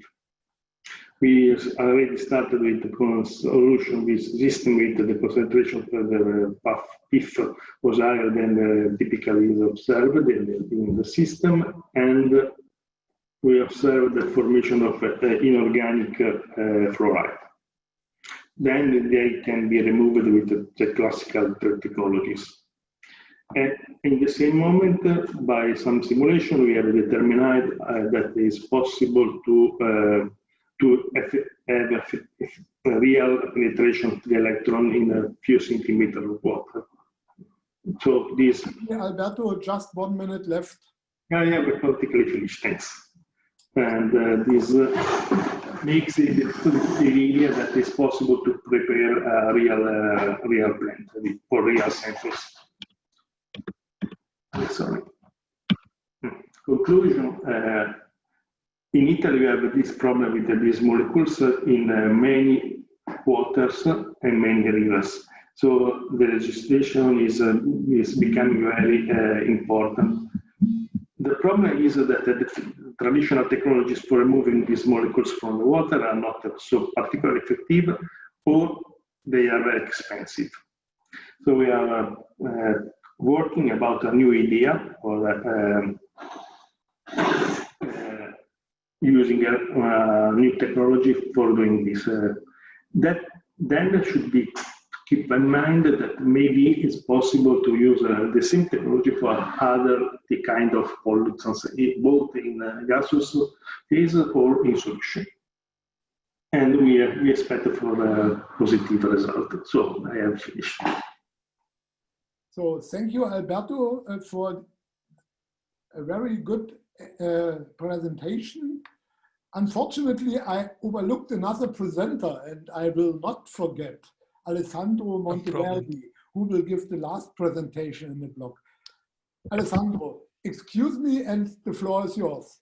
No problem at all, Jorg. Thank you. Good to end this interesting session as the last speaker. Let me share my screen.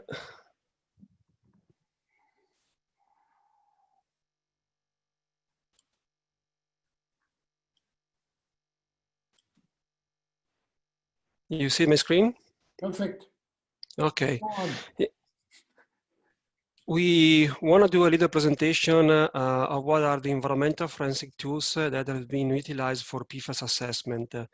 The widespread usage of PFAS results from multiple potential sources of the compounds, and distinguishing between these multiple potential sources is the key aspect in any characterization project.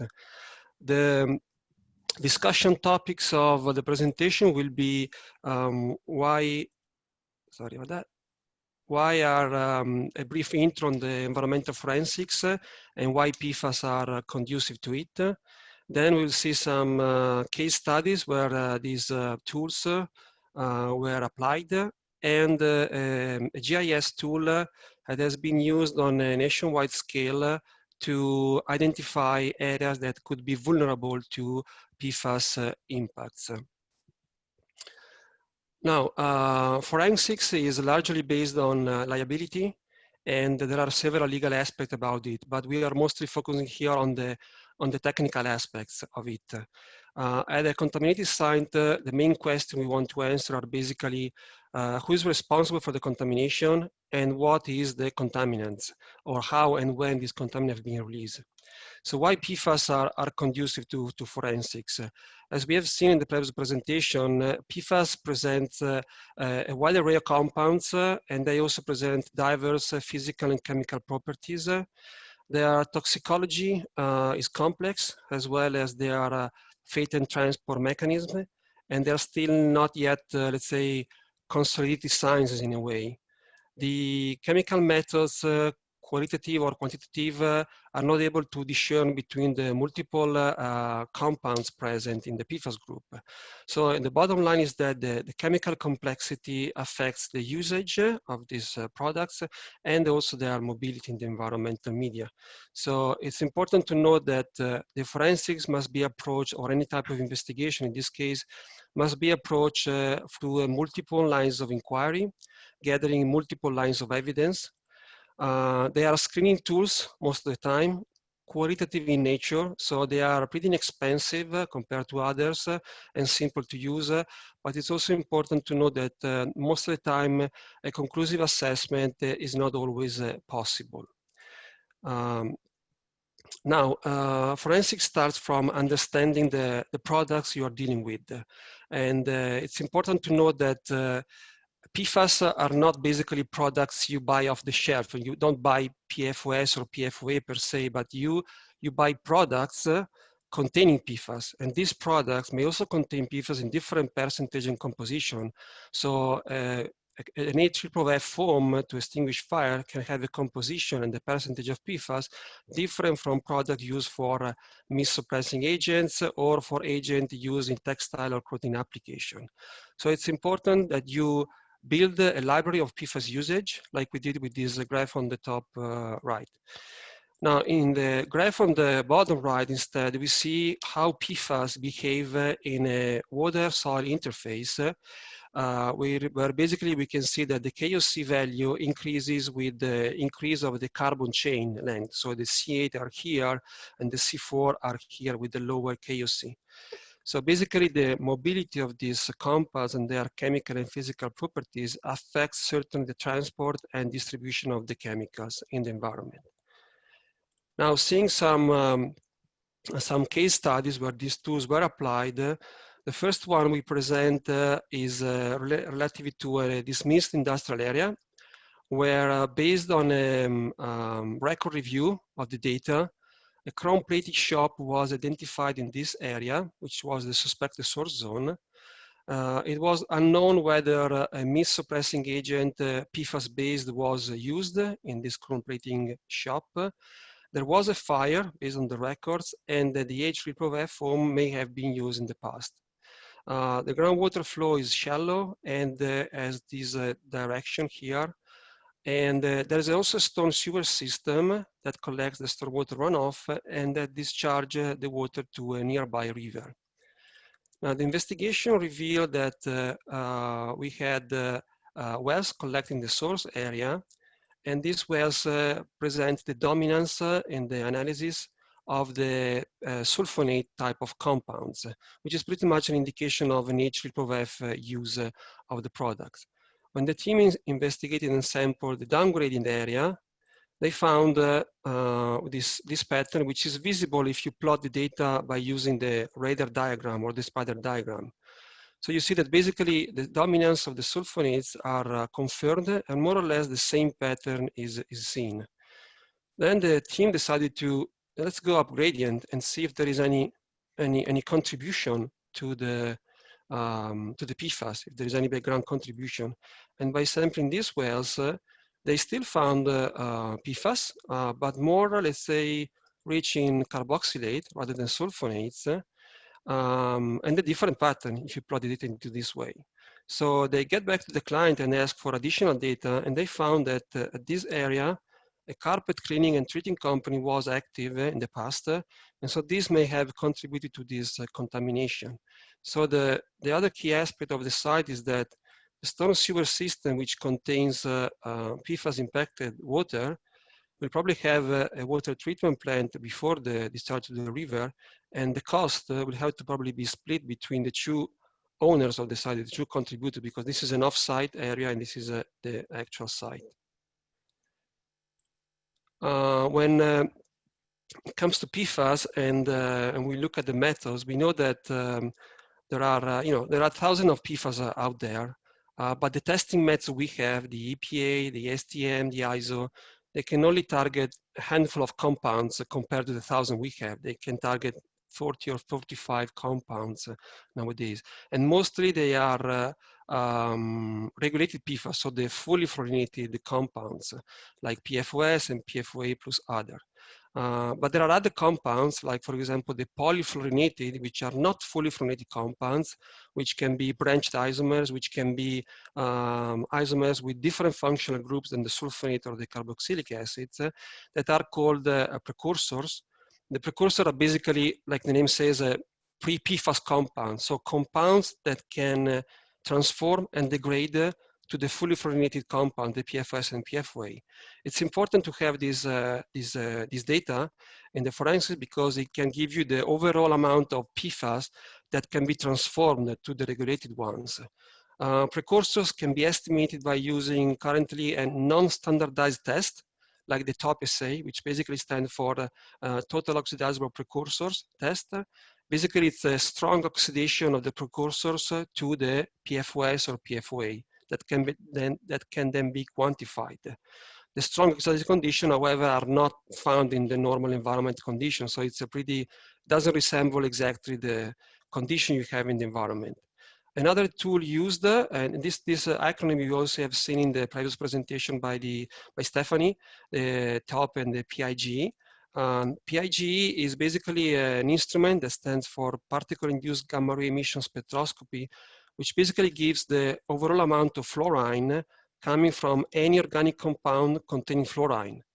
However, this is giving the amount of fluorine coming from polymeric and non-polymeric PFAS, and also it's prone to positive bias because if there are other non-PFAS compounds, like for example, pharmaceutical fluorinated compounds, they can also be transformed into fluorine and bias hide the amount of PFAS. There are other tools we can use to, for example, understand the timing or the dating of the products. For example, in this case, where we had a spill of H3F in these two distinctive areas, in the north and the south. In the north part, which is represented by the wells analysis, each bar here represents a well.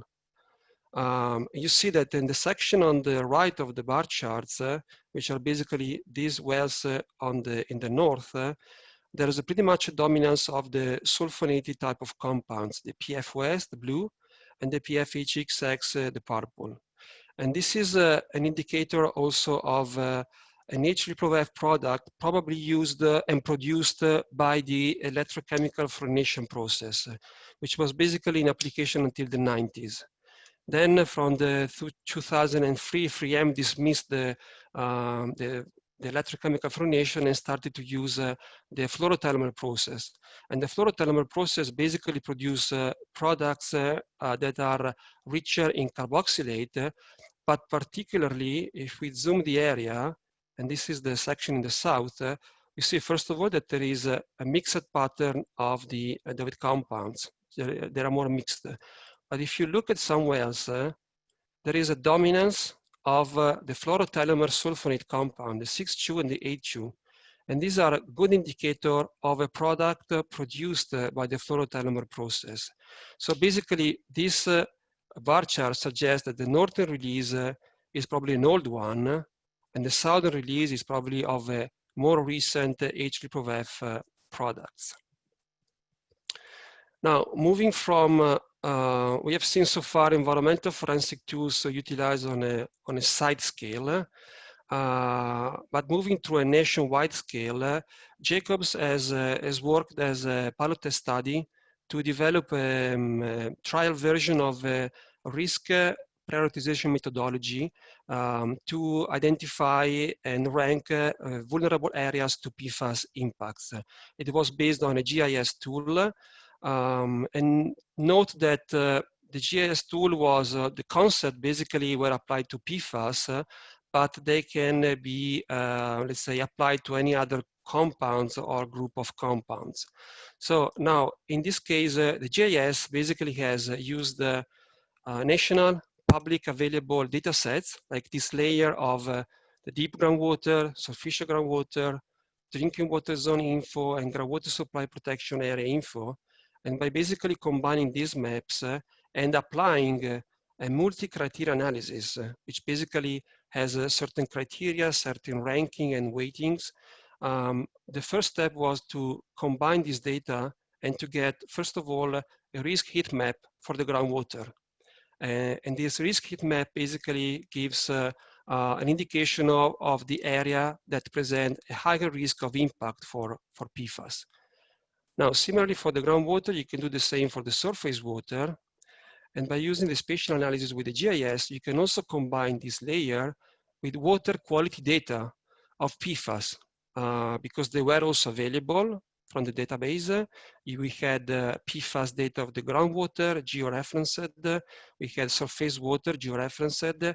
And we also did some research on identifying source sites that may present a potential PFAS impacts.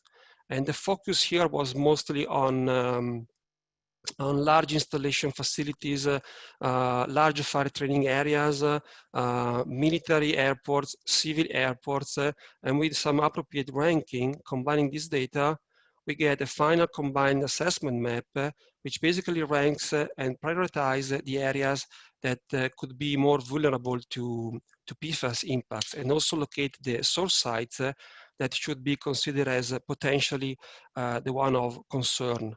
And the GIS also can be used similarly to what we have seen with the radar diagrams with this pie chart here for each well, to basically verify immediately if there are any differences in composition of the analysis, or see if there are common patterns in the same area or downgrading of the area. So the conclusion and takeaway messages are basically to be very, very cautious in using these forensic tools, also because of the various uncertainties that there are on the toxicology, on the fate and transport mechanism, also on the methods that are in development at the moment.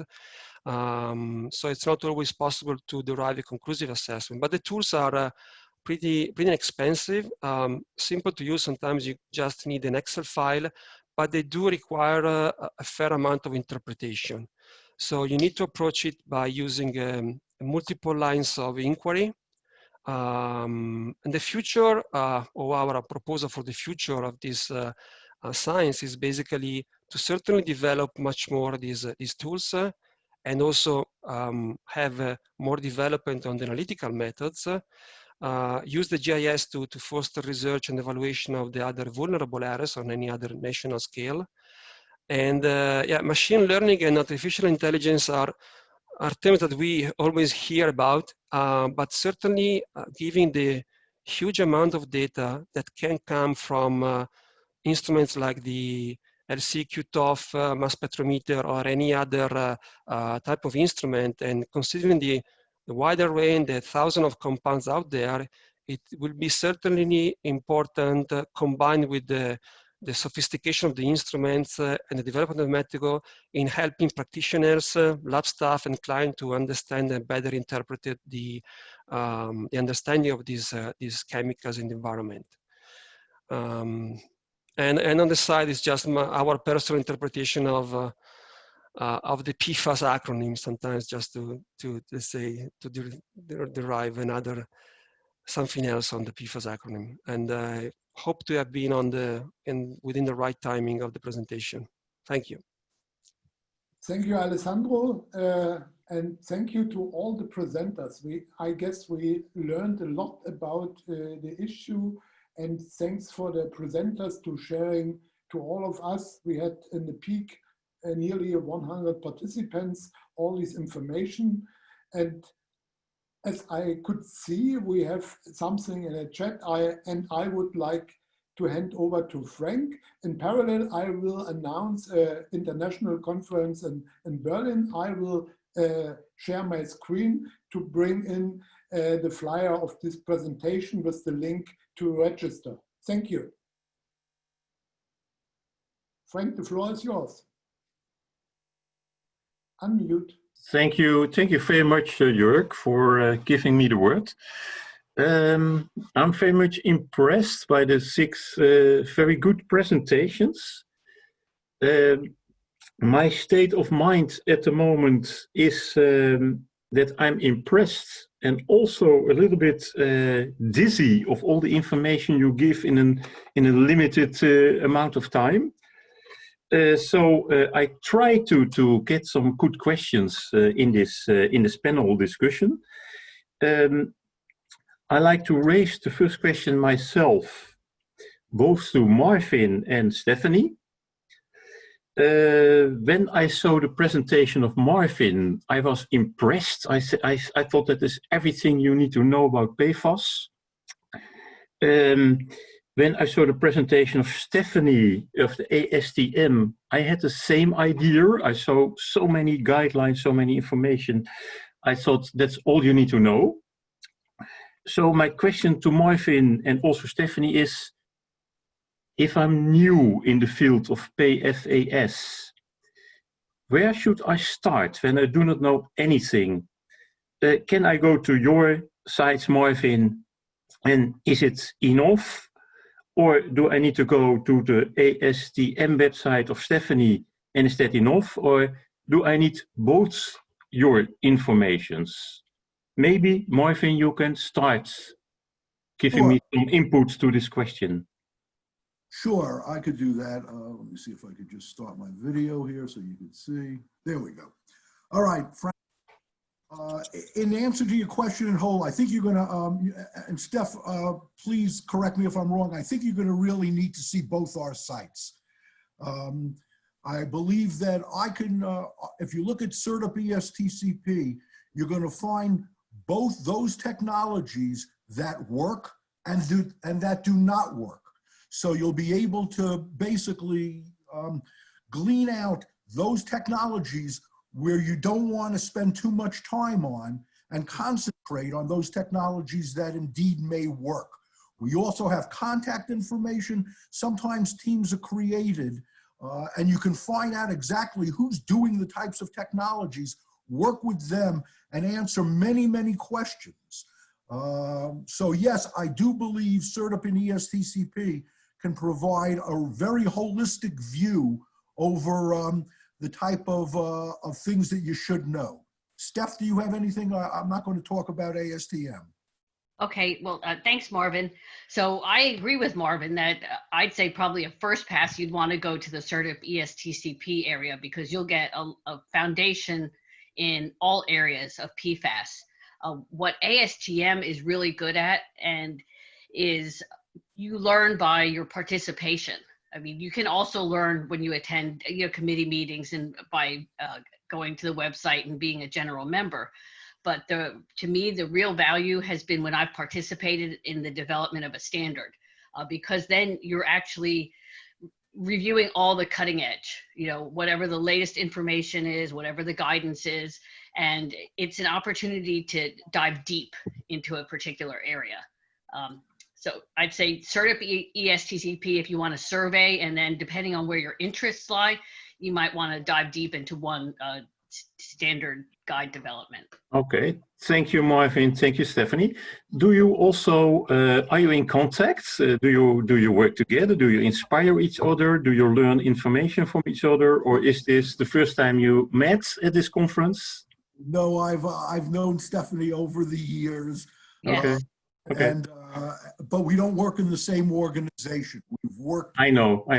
Yeah. Okay. Teams, but, yeah. Okay. Let's stay with Marvin for a while as first speaker. I go to Jörg and also to Wouter. Do you have specific questions for Marvin? Not yet. Me neither.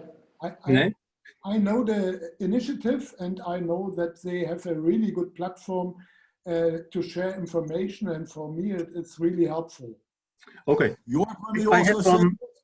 Yes, we have major funding. That's the magic word. Okay. Okay, how do you do that, Marvin? That's another question. Okay, Marvin, I have then one question for you, another question. I was quite impressed with all these boxes, the orange and green boxes, all this information.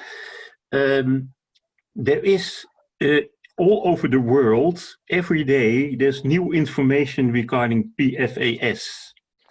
How do you keep up? How do you keep up with the latest updates?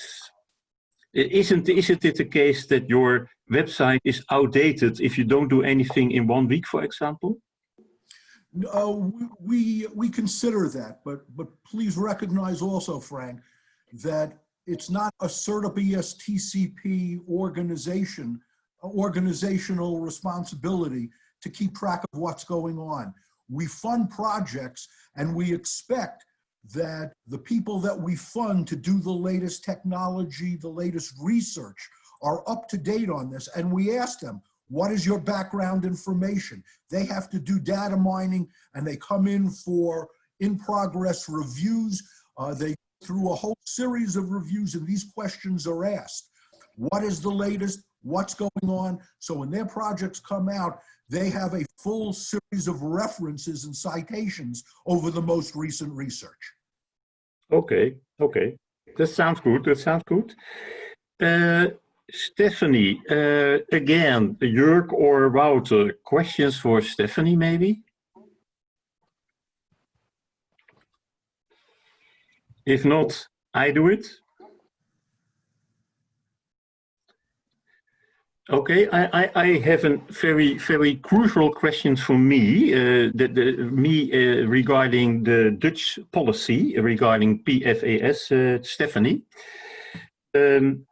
You have some guidance, I think it was something like E1527 on real estate transactions. Yes. We had a lot of problems in the Netherlands with our real estate transactions because of PFAS. What about the United States? How do the standards relate to possibilities for real estate transactions?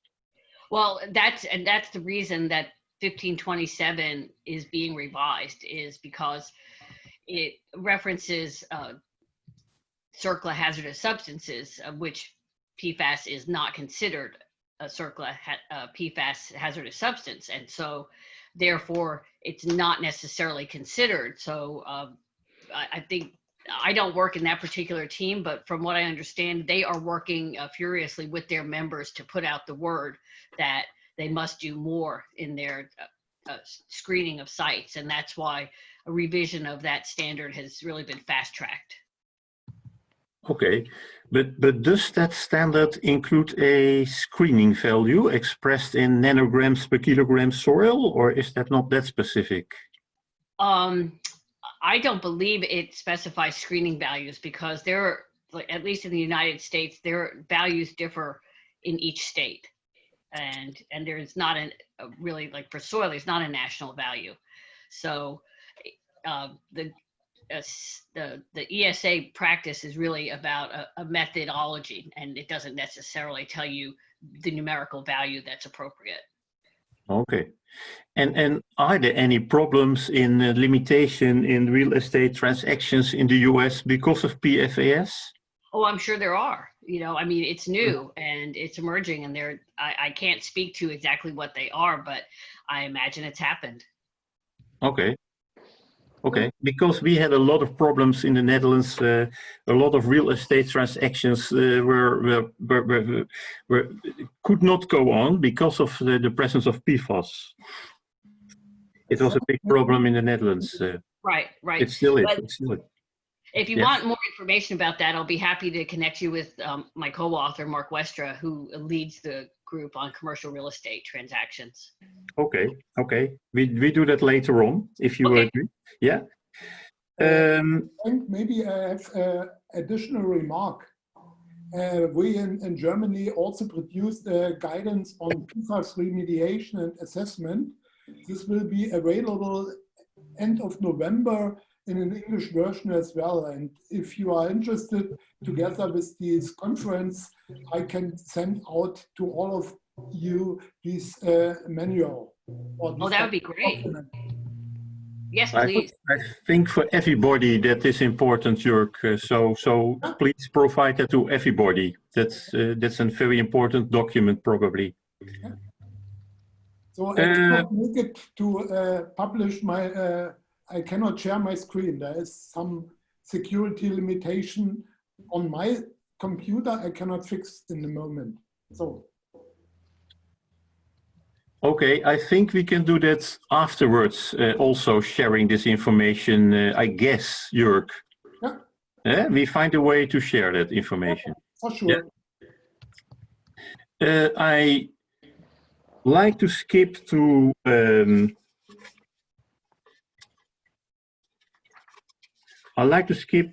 Stefano and Rick. I also have a combined question for you.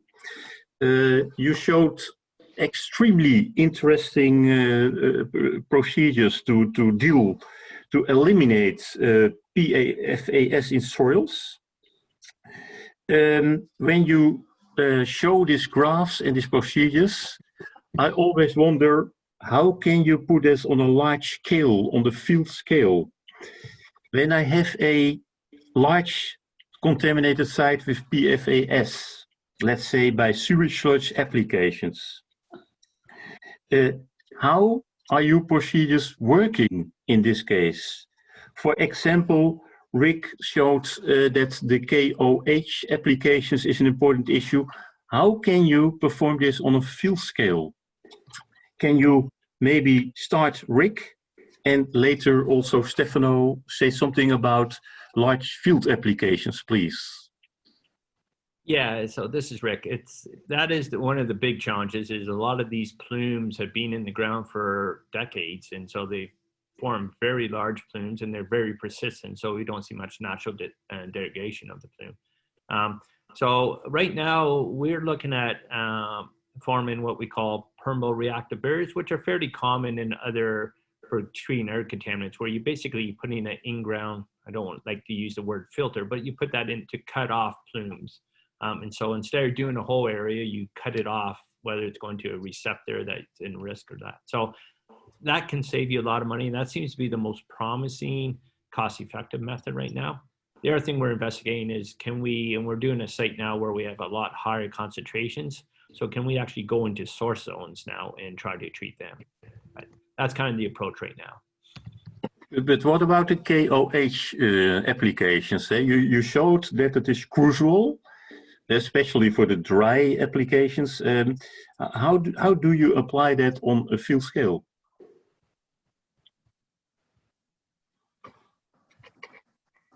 You understand my question, Rick? Yeah, Frank, I think that it's probably for me that I was the one showing the KOH as part of the ball milling, so I can take that one. Oh, sorry, I took the wrong, that was Stefano, excuse me, that was Stefano. Yes, Stefano, sorry, I asked the same question to you. Right. The KOH application, that seems very crucial. How can you apply that in a field situation? Okay, so it can be critical in certain settings, not in all of them. Like the results so far show that under fully saturated conditions, there could be advantage to use KOH or other co-milling agents, but not in all scenarios. So I think that will have to be, first of all, clarified during some bench testing to confirm that you actually need it at the site and determine what dosage you actually need.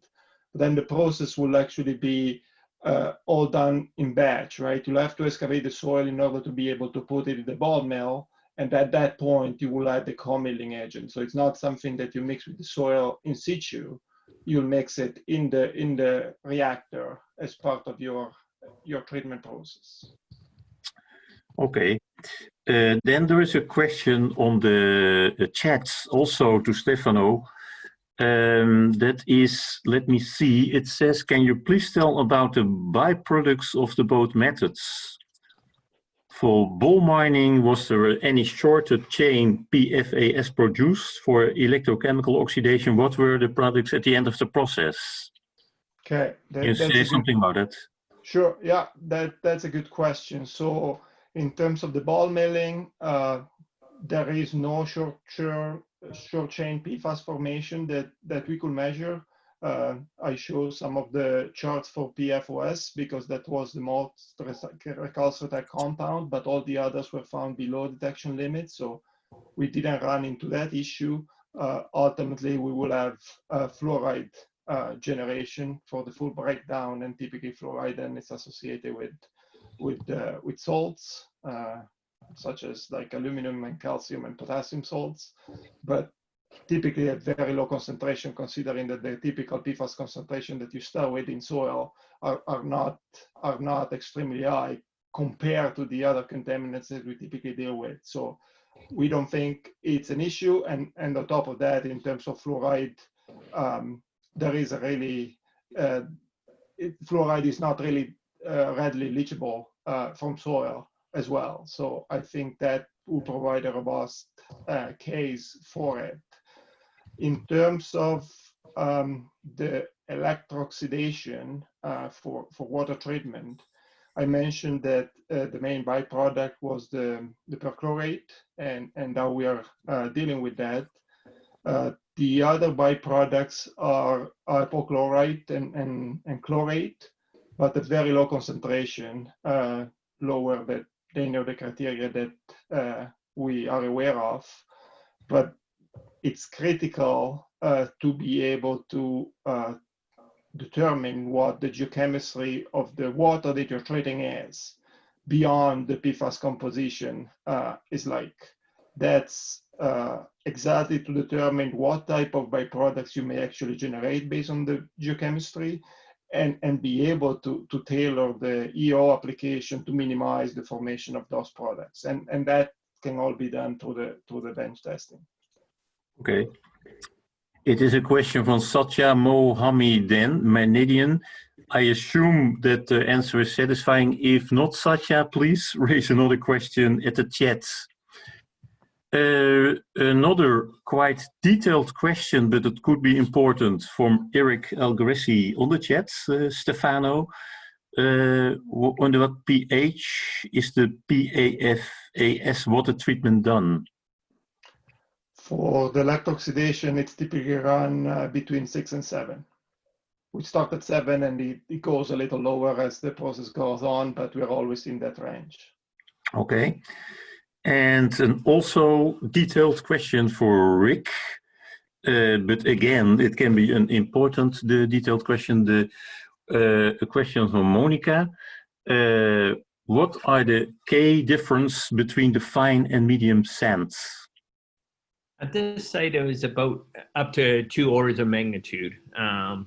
So there was a significant difference, 2 orders of magnitude difference between the medium sand and the surrounding fine sand. So we did see a very big difference in hydraulic conductivity when we looked at those 2 units. Okay. Again, I look at my co-chairs. Jörg, Wouter, anything to add for the guys who eliminate the PFAS from soils? That is Rick and Stefano. Any questions for them? Yeah, I would like to know, it was reported that it is not important if the material is more sandy or more silky.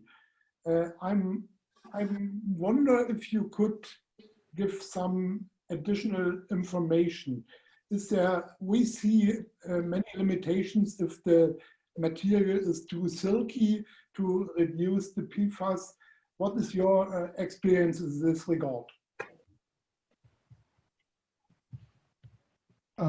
What we have seen with the ball milling is that is as efficient in the different type of soil as long as it's dry soil. One of the graphs that I show, I believe, was for clay. So that typically it's quite a challenging soil type, but as long as it doesn't have much water, it seems to work well. Conversely, that's the one though that it will provide you the most challenge when it's saturated. So it works much easier with sand under saturated condition, and then you have more difficulty when the finer soil gets.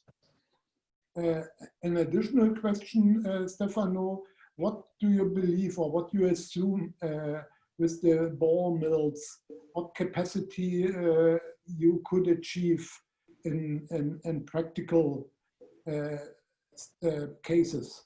Right. So there are 2 types of application that we can consider. One will be the on-site application. That is what we really are looking at primarily. That means having the ball mills installed on trucks that they can be mobilized to sites.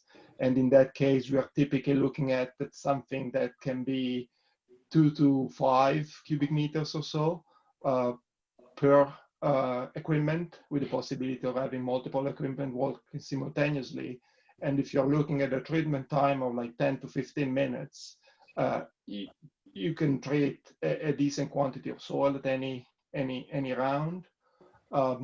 There is the possibility also, depending on the site logistics and location to actually bring the soil to a fixed treatment facility. In that case, the volume can go higher than that.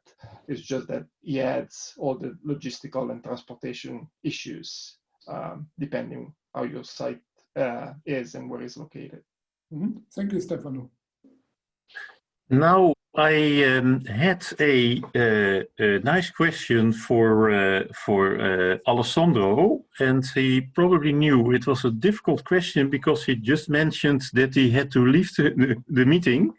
So I think I will approach him for this question later on. Unfortunately, I cannot ask it in this session. Let's go to Alberto. Alberto gave a very interesting presentation on the removal of the PFAS from water. My question is, Alberto, does it matter what is the quality of the water regarding byproducts? I can imagine it makes a difference if you have all kind of other kind of pollutants in your water. It is influenced the efficiency of your PFAS removal. Yes, this is a good question, good point. Yes, of course, it should be an important parameter we have to take in consideration. But for the moment, I can give you a complete answer because we have started with this project really very few months ago. So for the moment, we are still in the laboratory scale and not dealing with real samples.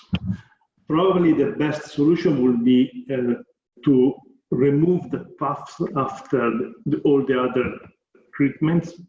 So just before the wastewater that move to the urban network for the in the sense. They in this company they have two chemical physical plants and two biological plants. So we could use the electron beam just after the last one, and in this case the water is almost already clean, at least in the sense that there are no presence of particulate or other things, maybe just the bacteria. Okay. Bacteria, but this is not a problem because the electrons should be able to destroy them. And this is something we want to do, really, to do not is the next step to do with real samples. The company will give us for doing experiment in laboratory scale. Okay, thank you very much, Alberto. It is 10 minutes past 7. I have one final questions to which I would like to hear, if possible, a short response of all 5 of you. And that is the following. We all know we have thousands of PFAS components in our soils and groundwater. Huh? Most of the attention is focused on PFAS, PFOA. Do we have enough information about the other compounds? Is it enough to study the PFOAS and PFAO to also know how to deal with the other thousands of PFAS components? Maybe Marvin, you can start, and if you can, please give a short answer. The answer to you, Frank, is I believe you have to be able to study them all. I don't think that you, at this particular time, I think it's inappropriate to just look at a couple of them and to think that you're going to get the same response based on a couple. What we're going to find is that as we continue to study all of the compounds, what they are, it's not unlike PCBs. They'll be put into groups and expect similarities from groups rather than individual compounds. So my answer to you shortly is yes, I think at this particular time you have to be looking at everything. Stephanie, you agree with Marvin, or you have anything to add to Marvin's observations?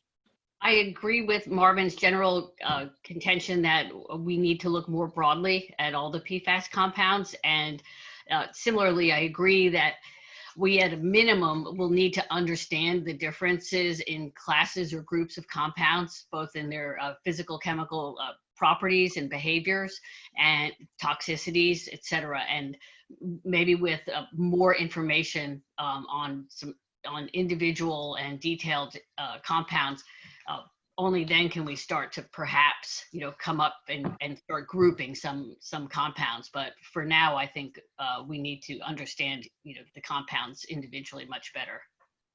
And Stefano, I come to you now. The two former speakers believe that we should focus on a more broader range of PFAS compounds. Is it realistic since we have thousands of these compounds? Well, right now it's realistic for a few of them. I think we get to the classification that they hinted to, where you may actually assess fate and transport also based on typical characteristics of the groups. What I would say though, by including the remediation and treatment spin, is that for some of the technology that you're using for remediation of PFAS, it's actually critical to understand your composition extremely well, because you could create the problem worse than what you started with.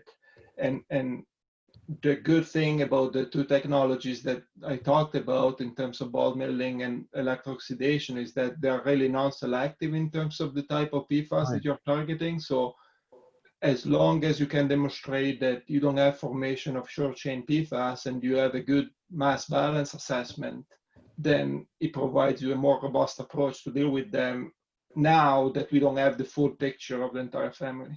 Yeah, that sounds good. Rick, you agree with Stefano, or you have anything to add or some different views on the observations of Stefano? No, I think I agree fully. I think what's going to happen is what we end up doing with things like petroleum hydrocarbons, gasoline, diesel, where those are composed of hundreds of compounds themselves, and we pick what we've discovered are the most toxic or the most mobile to use as indicator parameters and do risk assessments and remediation based on those. I think that's the practical thing. I mean, the reality is toxicology and analytical are nowhere near being able to identify the compound. So I think that's kind of where we're going in the short term. But do you know which are the most toxic and the most mobile compounds among this large group of compounds? No, and that's that. So then more work needs to be done on that. I mean, I think logically the lower chain, carbon chain PFAS compounds are probably the most mobile. But that said, it's a lot more work's going to be done. I think we got years of work ahead of us before we even have a clue how these things, the fate and transport of these compounds. Okay. Finally, Alberto, maybe you can respond to this question. How do you deal with your removal from the water phase with all these compounds? Sorry, can you repeat? I'd like to know, Alberto, we have thousands of compounds that belong to the PFAS group.